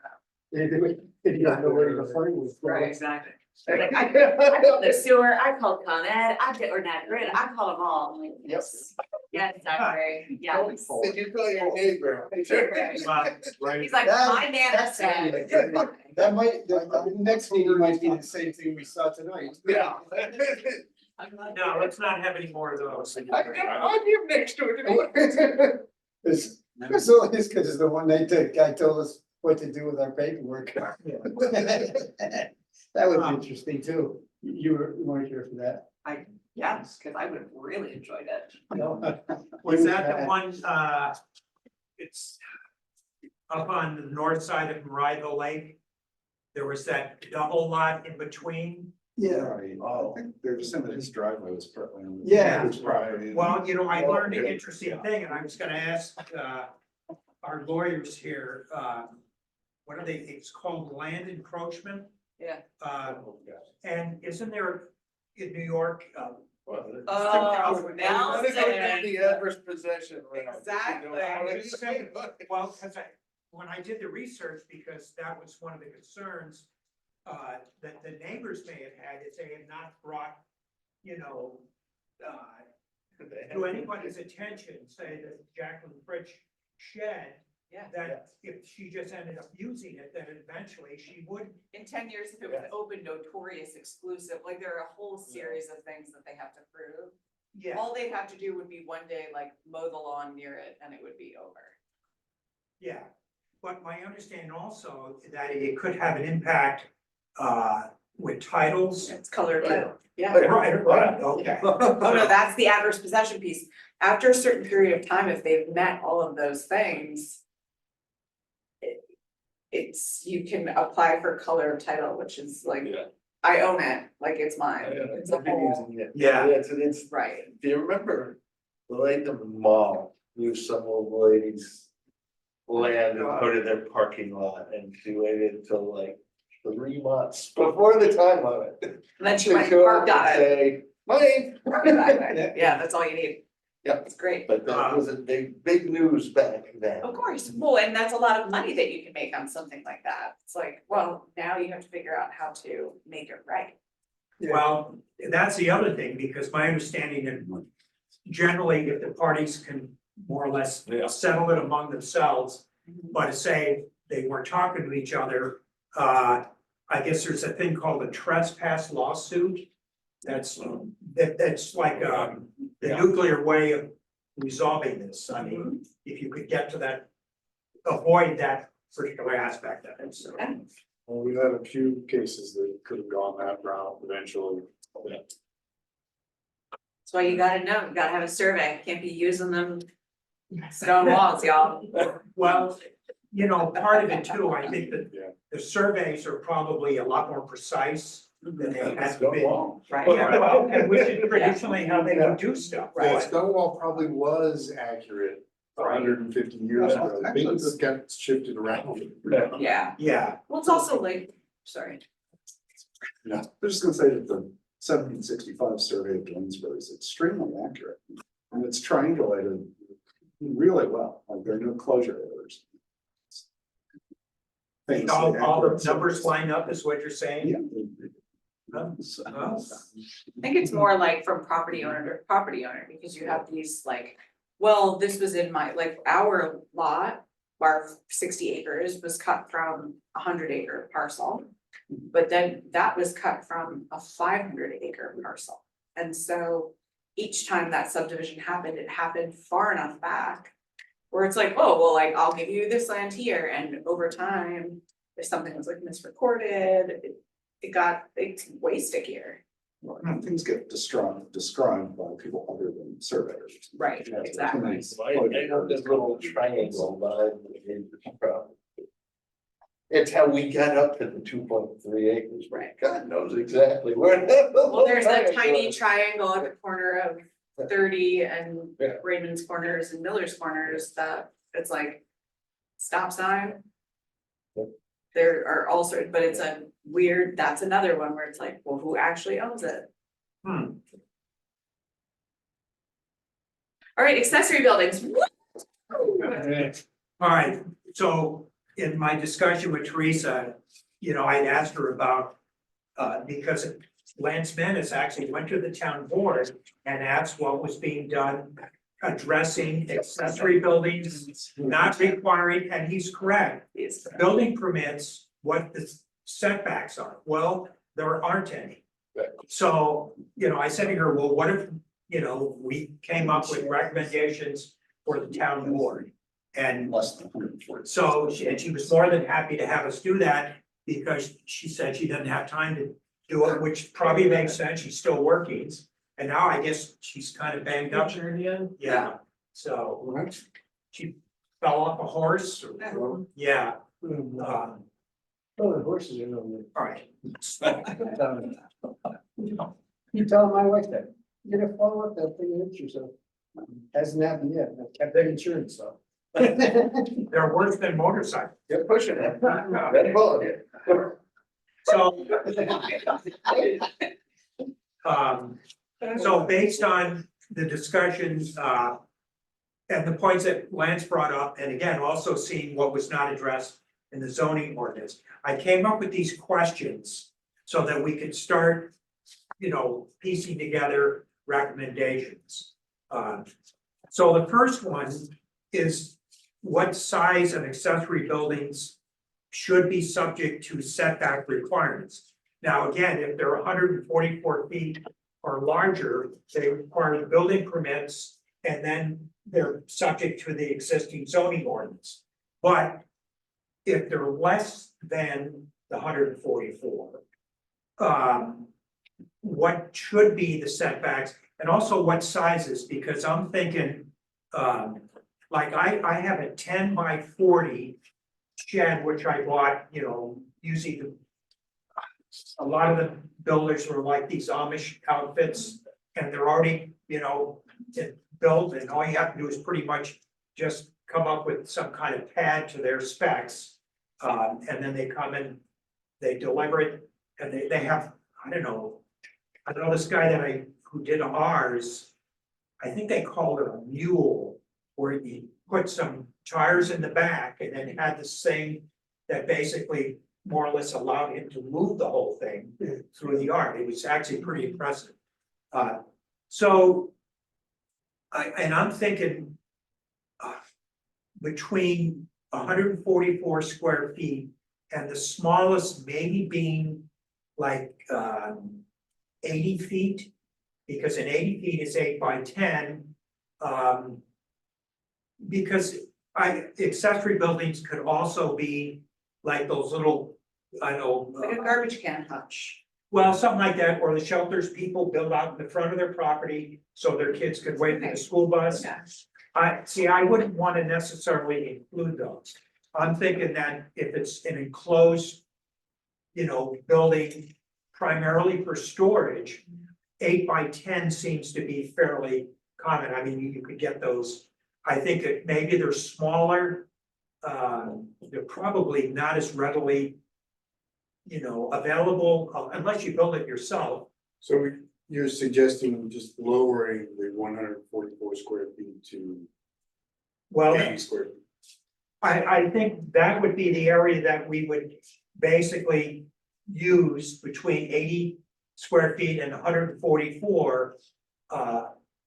And come up with setback requirements for those size buildings, because there is nothing addressed. We might know someone that can up with the height. Well, that's the other Height limit question. there too, because we get back to the argument of I can't build a fence, but I can build a series of these things and make a fence. I'll spike fence these little garbage hutches. Yeah, well, that was the exact thing. No, I loved it. But Every time. that was a valid point, because I know my 10 by 14 is at least 11 feet high, maybe 12. I mean, they're, pretty good height. So if we restrict fencing to 6 feet, then, and Lance made that point, and I'd seen this elsewhere, that does create like a barrier beyond what we would allow without a variance. So, and I'd be hard put to think that, so anything, say, 12 feet and lower, I don't know if we necessarily need to mention a height, Well, but if we could take that into consideration, because obviously, as the buildings are smaller, like a 10 by 8 would maybe be 7 feet high, which is, not unreasonable, and especially if it's set back, so it's not like seemingly like a fence barrier. So that would be and we don't need to do this all tonight, but just think about, what you would think would be that area of, accessory building sizes that should be subject to a setback.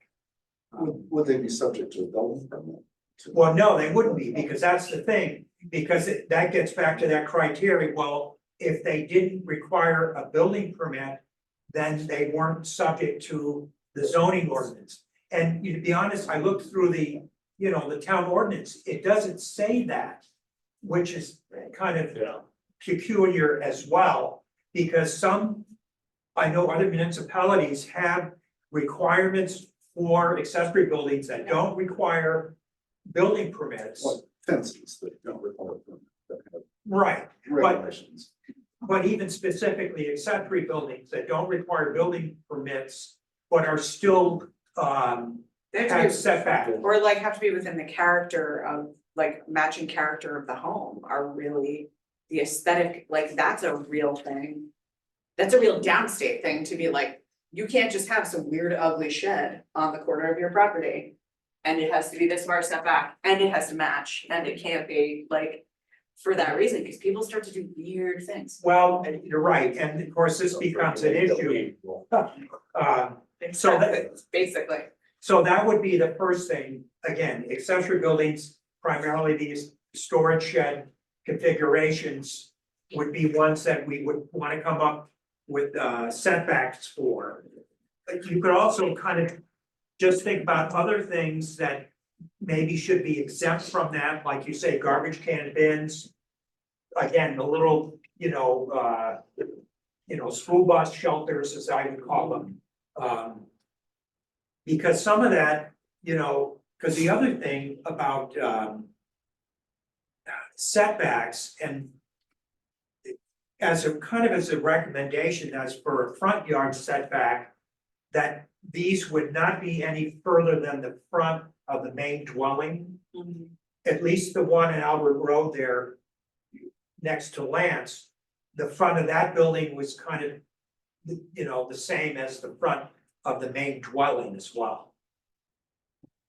I would wanna know, and this is probably a DOT question, like when you have plows running through, all of that stuff. How far is the snow, like that stuff, where, because if you put up a structure like that guy from Mariah Hill Lake.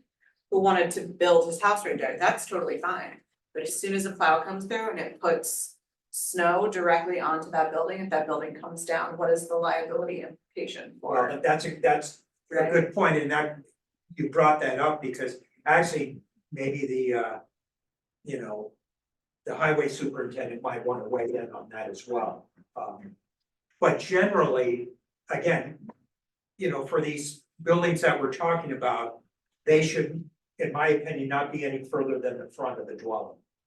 At least as a front setback. And also in keeping of kind of the aesthetics of it, so you're not having buildings up front where they need not be, say. But like exempting things like the garbage and little kid shelters. Little kid shelters shouldn't be that close to the road anyway, guys. But probably not. But they have to be close enough, because they're gonna have access to the bus, right? Right, That's the exactly. point. But if somebody has a longer driveway, that way, you know, they don't have to wait up at the house and to look at the bus and then run down the hill. But you don't run the risk of it being a visual obstruction for any vehicles that are driving. Yeah. Like, so that's another. It's a 3-minute walk for me every morning at 6:30 in the morning. Just walk out to the bus stop from my house, because the bus doesn't go down the main street. Right, it just goes. And it is what it is. I mean, the bus is definitely not coming down my driveway, and it takes me probably 10 minutes to get down. Slow going. They're about 20, they stop at every driveway. So anyway, the first question being, what size structure should we consider for setbacks? Again, my suggestion is maybe the 80 to 144. If you have other ideas, you know, and it may not occur to us, you know. I mean, I'm just gonna say that I think that this is a solution looking for a problem. Okay, Other than Lance complaining about his neighbor, I mean. For 150 years, law's been what it is, and. I just don't think it's, I think it's. Well, I guess it's not it's a question if the law doesn't actually currently address it. So either they write into the law, 144 square feet. right. Or it's have not it some other- or, Or address it in a lower. Right, I mean, if they wanted to make a, 100 square feet building requires a permit. And if it doesn't require a permit, releasing it's nearly impossible. Well, It that's depends on some neighbor complaining to some other. not neighbor. necessarily. Stop them from building the garage. But the other issue, and again, other municipalities have obviously encountered this kind of, you know, scenario. That's why in their zoning ordinances, they address buildings that don't necessarily require a building permit, but should have some kind of setback, you know, designation again. And it's not, and generally because, you know, our lot size in Duanesburg, you know, primarily R2, it's like 2.3 acres. Most people have enough space between each other where it's not an issue. That Albert Road concern is just because those are pre-existing undersized lots. That was, if you jump down to 4, I said, should we come up with prorated setbacks for pre-existing undersized lots? Because right now, I don't think we can. well, Because we're not doing it for things that do require building permits unless they're dwellings. And by definition, these are not gonna be dwellings. So if we do it for these, then we gotta go back and do it for the garages and the. well, no, because a garage, again, requires a building permit, then it's automatically subject to the setbacks already in place. These buildings, because again, they're kind of, you know, they're not addressed such, but that would be maybe a thought, and again, I kind of just threw it out there. The other thing, getting to question number 2, and Lance made this point, you know, in theory, somebody could set as many of these, you know, storage accessory buildings less than 144 square feet, as many as they like. Municipalities also have restrictions. Sometimes they say well, the first one should be, a setback here, and then the second one, and they might even restrict further, accessory buildings. They also do it, kind of based on the percentage of the lot, like it's, the cumulative,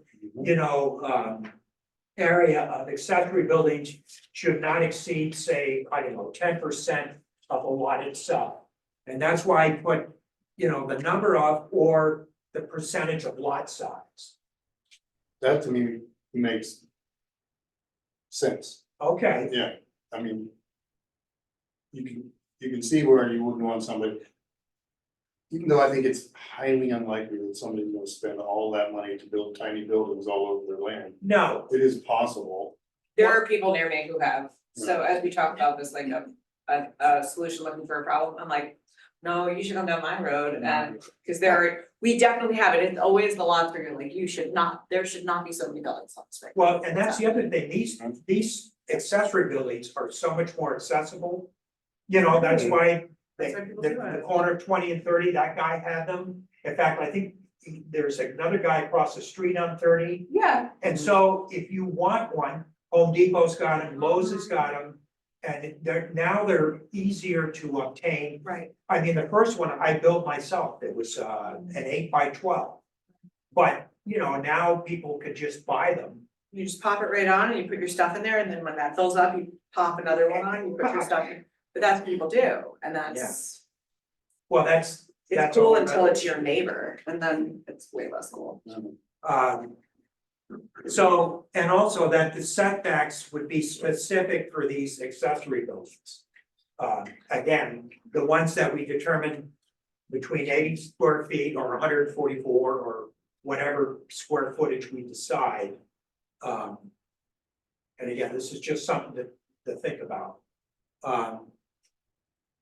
The other thing, the last thing is how, what the process for regulation, because similar to even with people that, were installing sheds or other things that do require building permits, apparently we're able to do so without, the code enforcement officer. I don't necessarily want to cause, he's got other things to be concerned about, but if there's a way that maybe, if he were just to quickly review something and say, this is good to go and be done with it, that doesn't require the same assessment as, say, a building permit.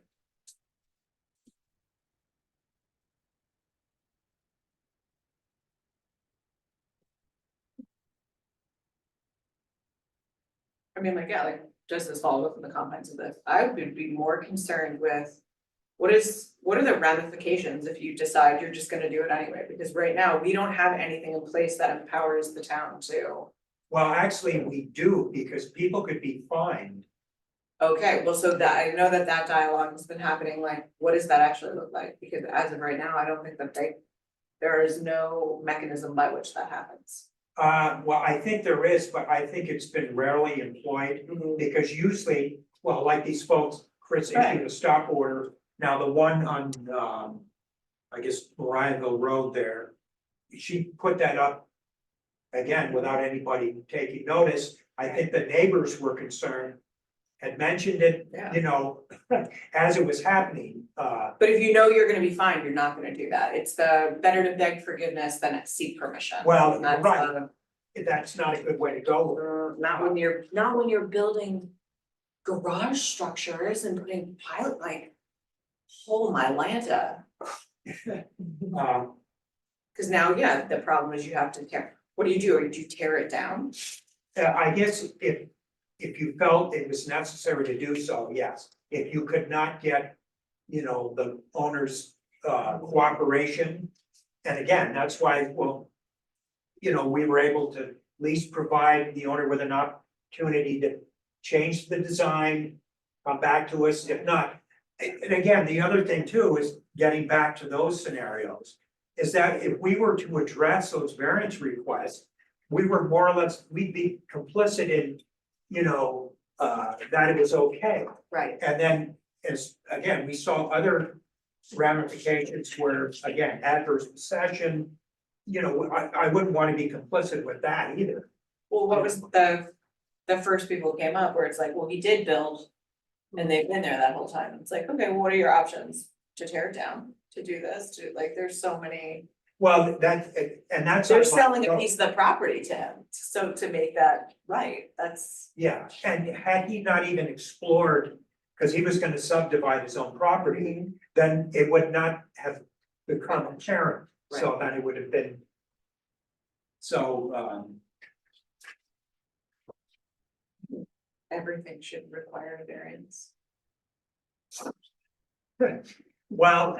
I definitely don't think that, guys. You think it's late now, huh? I definitely do.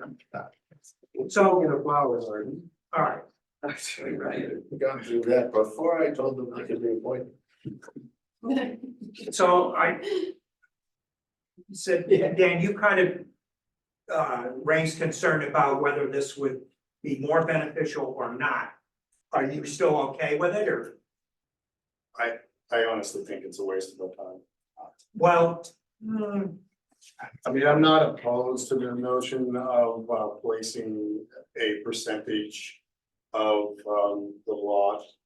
For building structures on there, they can't exceed a certain percentage. We have an impervious cover. Percentage already, it's wow, it's Right. Yeah, but that's pretty high, I mean. I think it's only an issue if you're not the person who has a neighbor who's right next to you who's putting a structure, 3 feet from your property I line. understand that, but then you get into the free enjoyment of your property. Free enjoyment of your property, right, but you have another person on the other side of it. You can totally put that That's structure not your on. property. On your property Yeah. within a way that does not interfere with the aesthetic of someone's. Plus the aesthetics. But aesthetics are enjoyment, also Well, enjoyment. Yeah. And again, you know. It kind of comes down to the guiding principle of, does the benefit to the applicant outweigh the detriment to the community? And again, if we were not to at least provide some guidance as how these sheds, you know, should be set on one's property, it may, you know, become a detriment to the community. Obviously, because people start taking exception, and again, you know, the only reason that we basically backed Chris up, the determination that he made, where he said that because there was nothing, there was no guidance and, you know, showing that he could have, you know, prohibited this guy from setting that, then it had to go through. And again, I can see where, you know, the objections that were stated by Lance Manis had merit, especially because, again, the size of it, you know, would be substantially higher than the fence. And because of that restriction on the fence, you know, I think it does have merit in that regard, you know. I think the liability component is really important. Because when you do have something that's, so like, I wouldn't say it has to follow the same setbacks as a normal building, absolutely not, that makes absolutely no sense. But where it should be 20 feet, if it's 10, that seems more reasonable, but things like, you know, how you maintain the side of your property, or if you have trees there, again, if you have a tree that comes down and it takes out your neighbor's brand new shed, you are very much on the hook for that, so I think that it does also afford you some protection as a homeowner, but protection on both sides, protection as the person who puts up the building, knowing that like your stuff's a little bit safer, and the person on the other side of it, that because your neighbor has not made a unilateral decision to put something here, that if your tree comes down, you are not 100% on hook for whatever the cost of that is. Could be. The problem is enforcement. You know, that's. You're gonna increase. Those are my concerns too. The zone inspectors, his hands full now. He's code inspector or code enforcement too. Yeah, I mean, it's, you know, you're gonna create more. I mean, well, that's the thing, and I don't know what the process for the notification. Because in theory, like I did, I could just I don't know, what was the outfit, it's on 158 and 20 there. Oh, that, okay. Yeah, and so I ordered one and they came out and they set it, but again, I didn't have to let anybody know about it. Right. Obviously, it's, you know, it's on my property, my neighbors. If your neighbors have an issue, they're gonna reach out about it, if you have that. Yeah, but again, normally it would be nice if somehow we could make people aware. I think people should be made aware that building permits are required for certain construction, because this is becoming a reoccurring theme. And I'm not exactly sure how we would do that. It's a civic duty issue, like you have to have some awareness of the place where you live and. I think people are. Yeah, there's Whereas you're doing it anyway. there's willful ignorance there, that's. Yeah, we were told that they were aware by themselves. I own an Oh, eight, yeah, I own an yeah, 8 unit, my man, what, don't say it, like, no. So you mean you know you weren't Just- violating? Yeah, you said I'm doing it anyway. Okay. And again, now I thought they were gonna come back initially with something different. I don't know, maybe it is, but they didn't seem. Yes, but they didn't seem to articulate that, and that's fine. Articulated the opposite of that, actually. We, Yeah, but don't some of these towns, in villages even, at their borders, they have a sign that says all, follow all ordinances in town, regulations, and I've seen those signs in other places. Well, even if with or without a sign, if you go into a place, you are responsible for following the rules and laws of that place. That's what I'm saying, that, you know, if you wanna tell people, that's fine, but it doesn't mean they're gonna follow, but if you got it on, you know, when people drive in, they see this thing, and it's like a subliminal message, all, you know. It's also like in the deed of a lot of our homes, like. Yeah, zoning ordinance in You will effect. be, Don't make Dustin come to your Right. house. but like, if you're purchasing a home and there's a deed to it, usually it's like you're operating within the needs and bounds of the regulations of that place. Well, yeah, That's if you're a normal student, sometimes there's people that don't. well, and a lot of Yeah. people lived out here for a long time, and those things have not been a concern, and now. Yep. As they start to emerge, then I think it's good to have addressed them. And again, all we're gonna do is make recommendations. The town board might decide, like what you were kind of implying, that we're gonna create more problems than not and then just blow it off. I don't think that's, in my opinion, the better way to go. At least we will have something for, You can tell that's for folks. well, and again, Right. you know, and to be honest, you know, in fairness to him, I mean, he's a longtime town resident. I think, you know, he wasn't unduly wound up about it. He made a, you know, an articulate case for why he thought it was not right. And well, the only thing that was of concern, and again, this is where I asked Chris about the procedure that he receives Yeah. a complaint. Yeah. And now he says, and they're in that zoning, I forgot, zoning enforcement, one where I said if everybody reads it, you get a credit for it. Because it lays out a procedure for making, you know, a complaint or an observation or something. And then how the zoning enforcement officer, code enforcement officer is supposed to respond to it. One is a notification by mail, and then it's kind of a back and forth thing, but there is I don't know what they call it. A chain of custody as far as the transaction was concerned. So.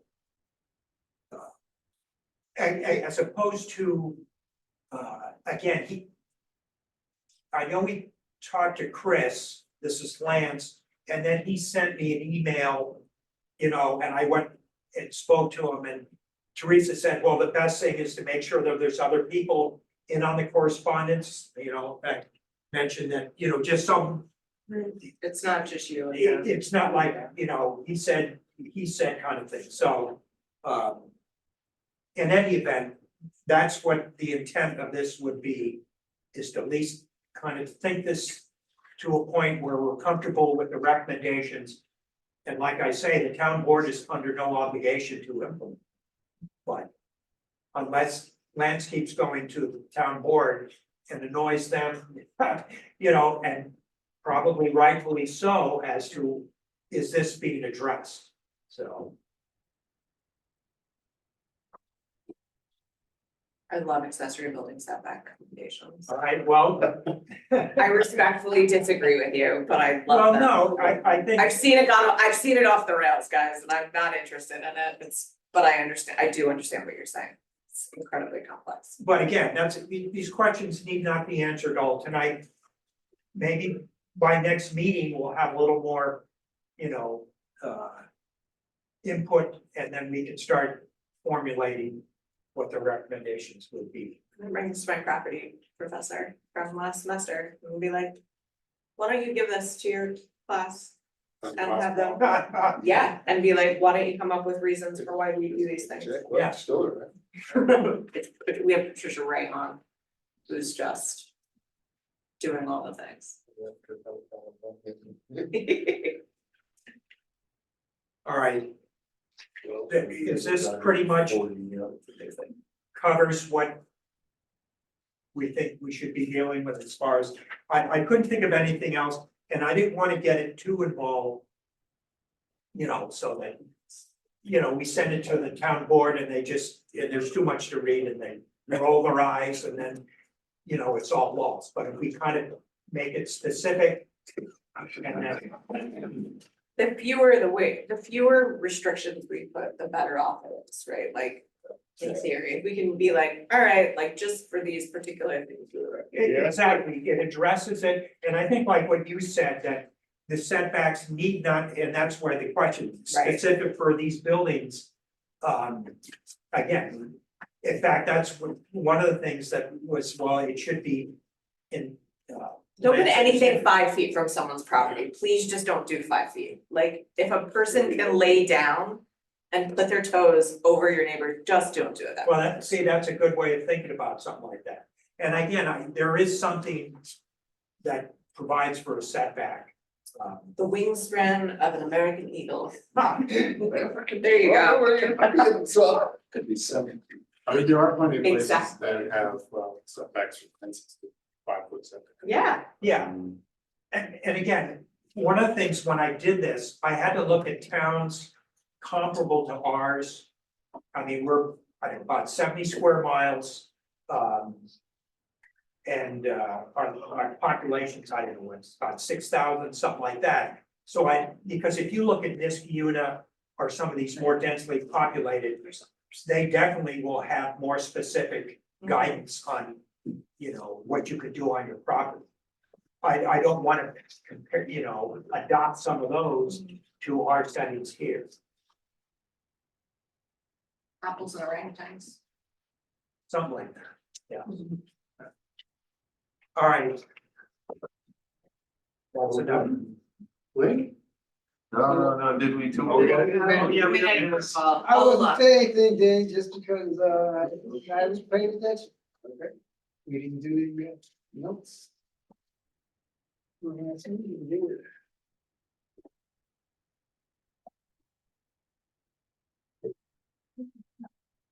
It's just like that one time I did feel this.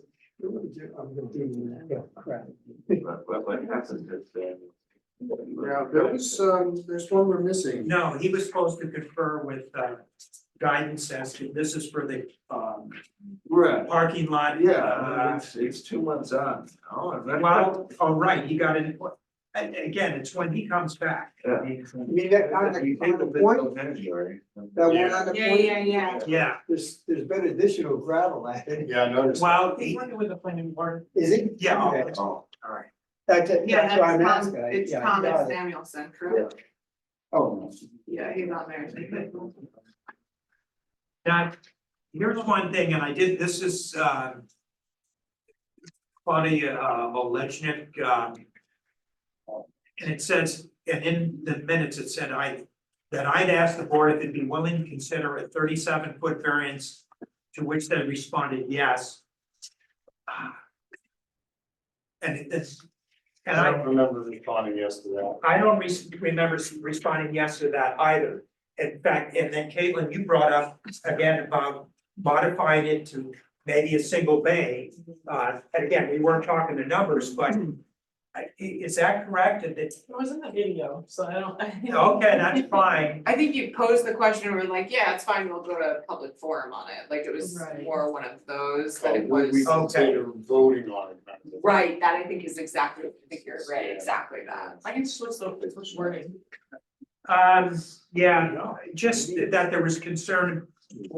That's, Read the email and then we'll. yeah, let me, I think we were, Like David says. well, considering a 37-foot variance is not necessarily the same as approving a 37-foot Right, variance. we held a hearing on a 37-foot variance and Yeah. voted against them, that's exactly. Well, this We one, did exactly what this said we were okay, going to do. I also thought it was interesting that the whole commentary, like that her boyfriend's truck needed to like go in the garage, and he was like, my truck is gonna have a fence. Well, I was like, oh, I love this for you. Claudia, so nice. but again, part of that, you know, thinking about the 37-foot. And then again, a neighbor being concerned about, again, the property line and just reading about, you know, the adverse possession stuff, and again. Similarly, I wouldn't want to get involved in or seem to have been complicit in approving something that could have caused that kind of scenario, so. Well, and set a precedent. The We've precedent. never approved something. No. No, unless there's extenuating circumstances, which we kind of did for that lot line adjustment. But at least that whole thing was done up front. They realized that there was an issue, they did their best to rectify it. These folks apparently went ahead with a construction that was in clear, you know, violation for doing the construction alone, let alone that the variance would have been more than substantial. Well, and also like, they need the approval for the variance in order for the planning board to approve the subdivision, like they've already done that Right, completely without. right. It's not like Claudia is buying 10 more feet of property from her neighbors, that would be, then you'd be like, okay, maybe that's a different conversation, right? Yeah.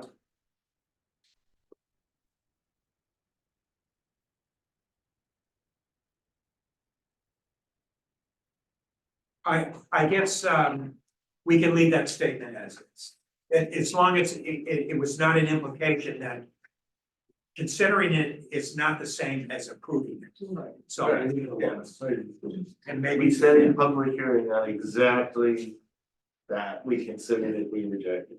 Yeah, which actually, I think you and I were like, I mean, we're not gonna consider it, but. They said, well, we were on the side that we shouldn't even consider it. Yeah, exactly, I was like, but that's the right thing to do, is to consider it. And again, this is, you know, in the conversation I had with Teresa, where she kind of indicated that, you know, we were well within our right to just deny the application. You know, the application itself, not necessarily on the merits of the variance request. Right. Which we did, so.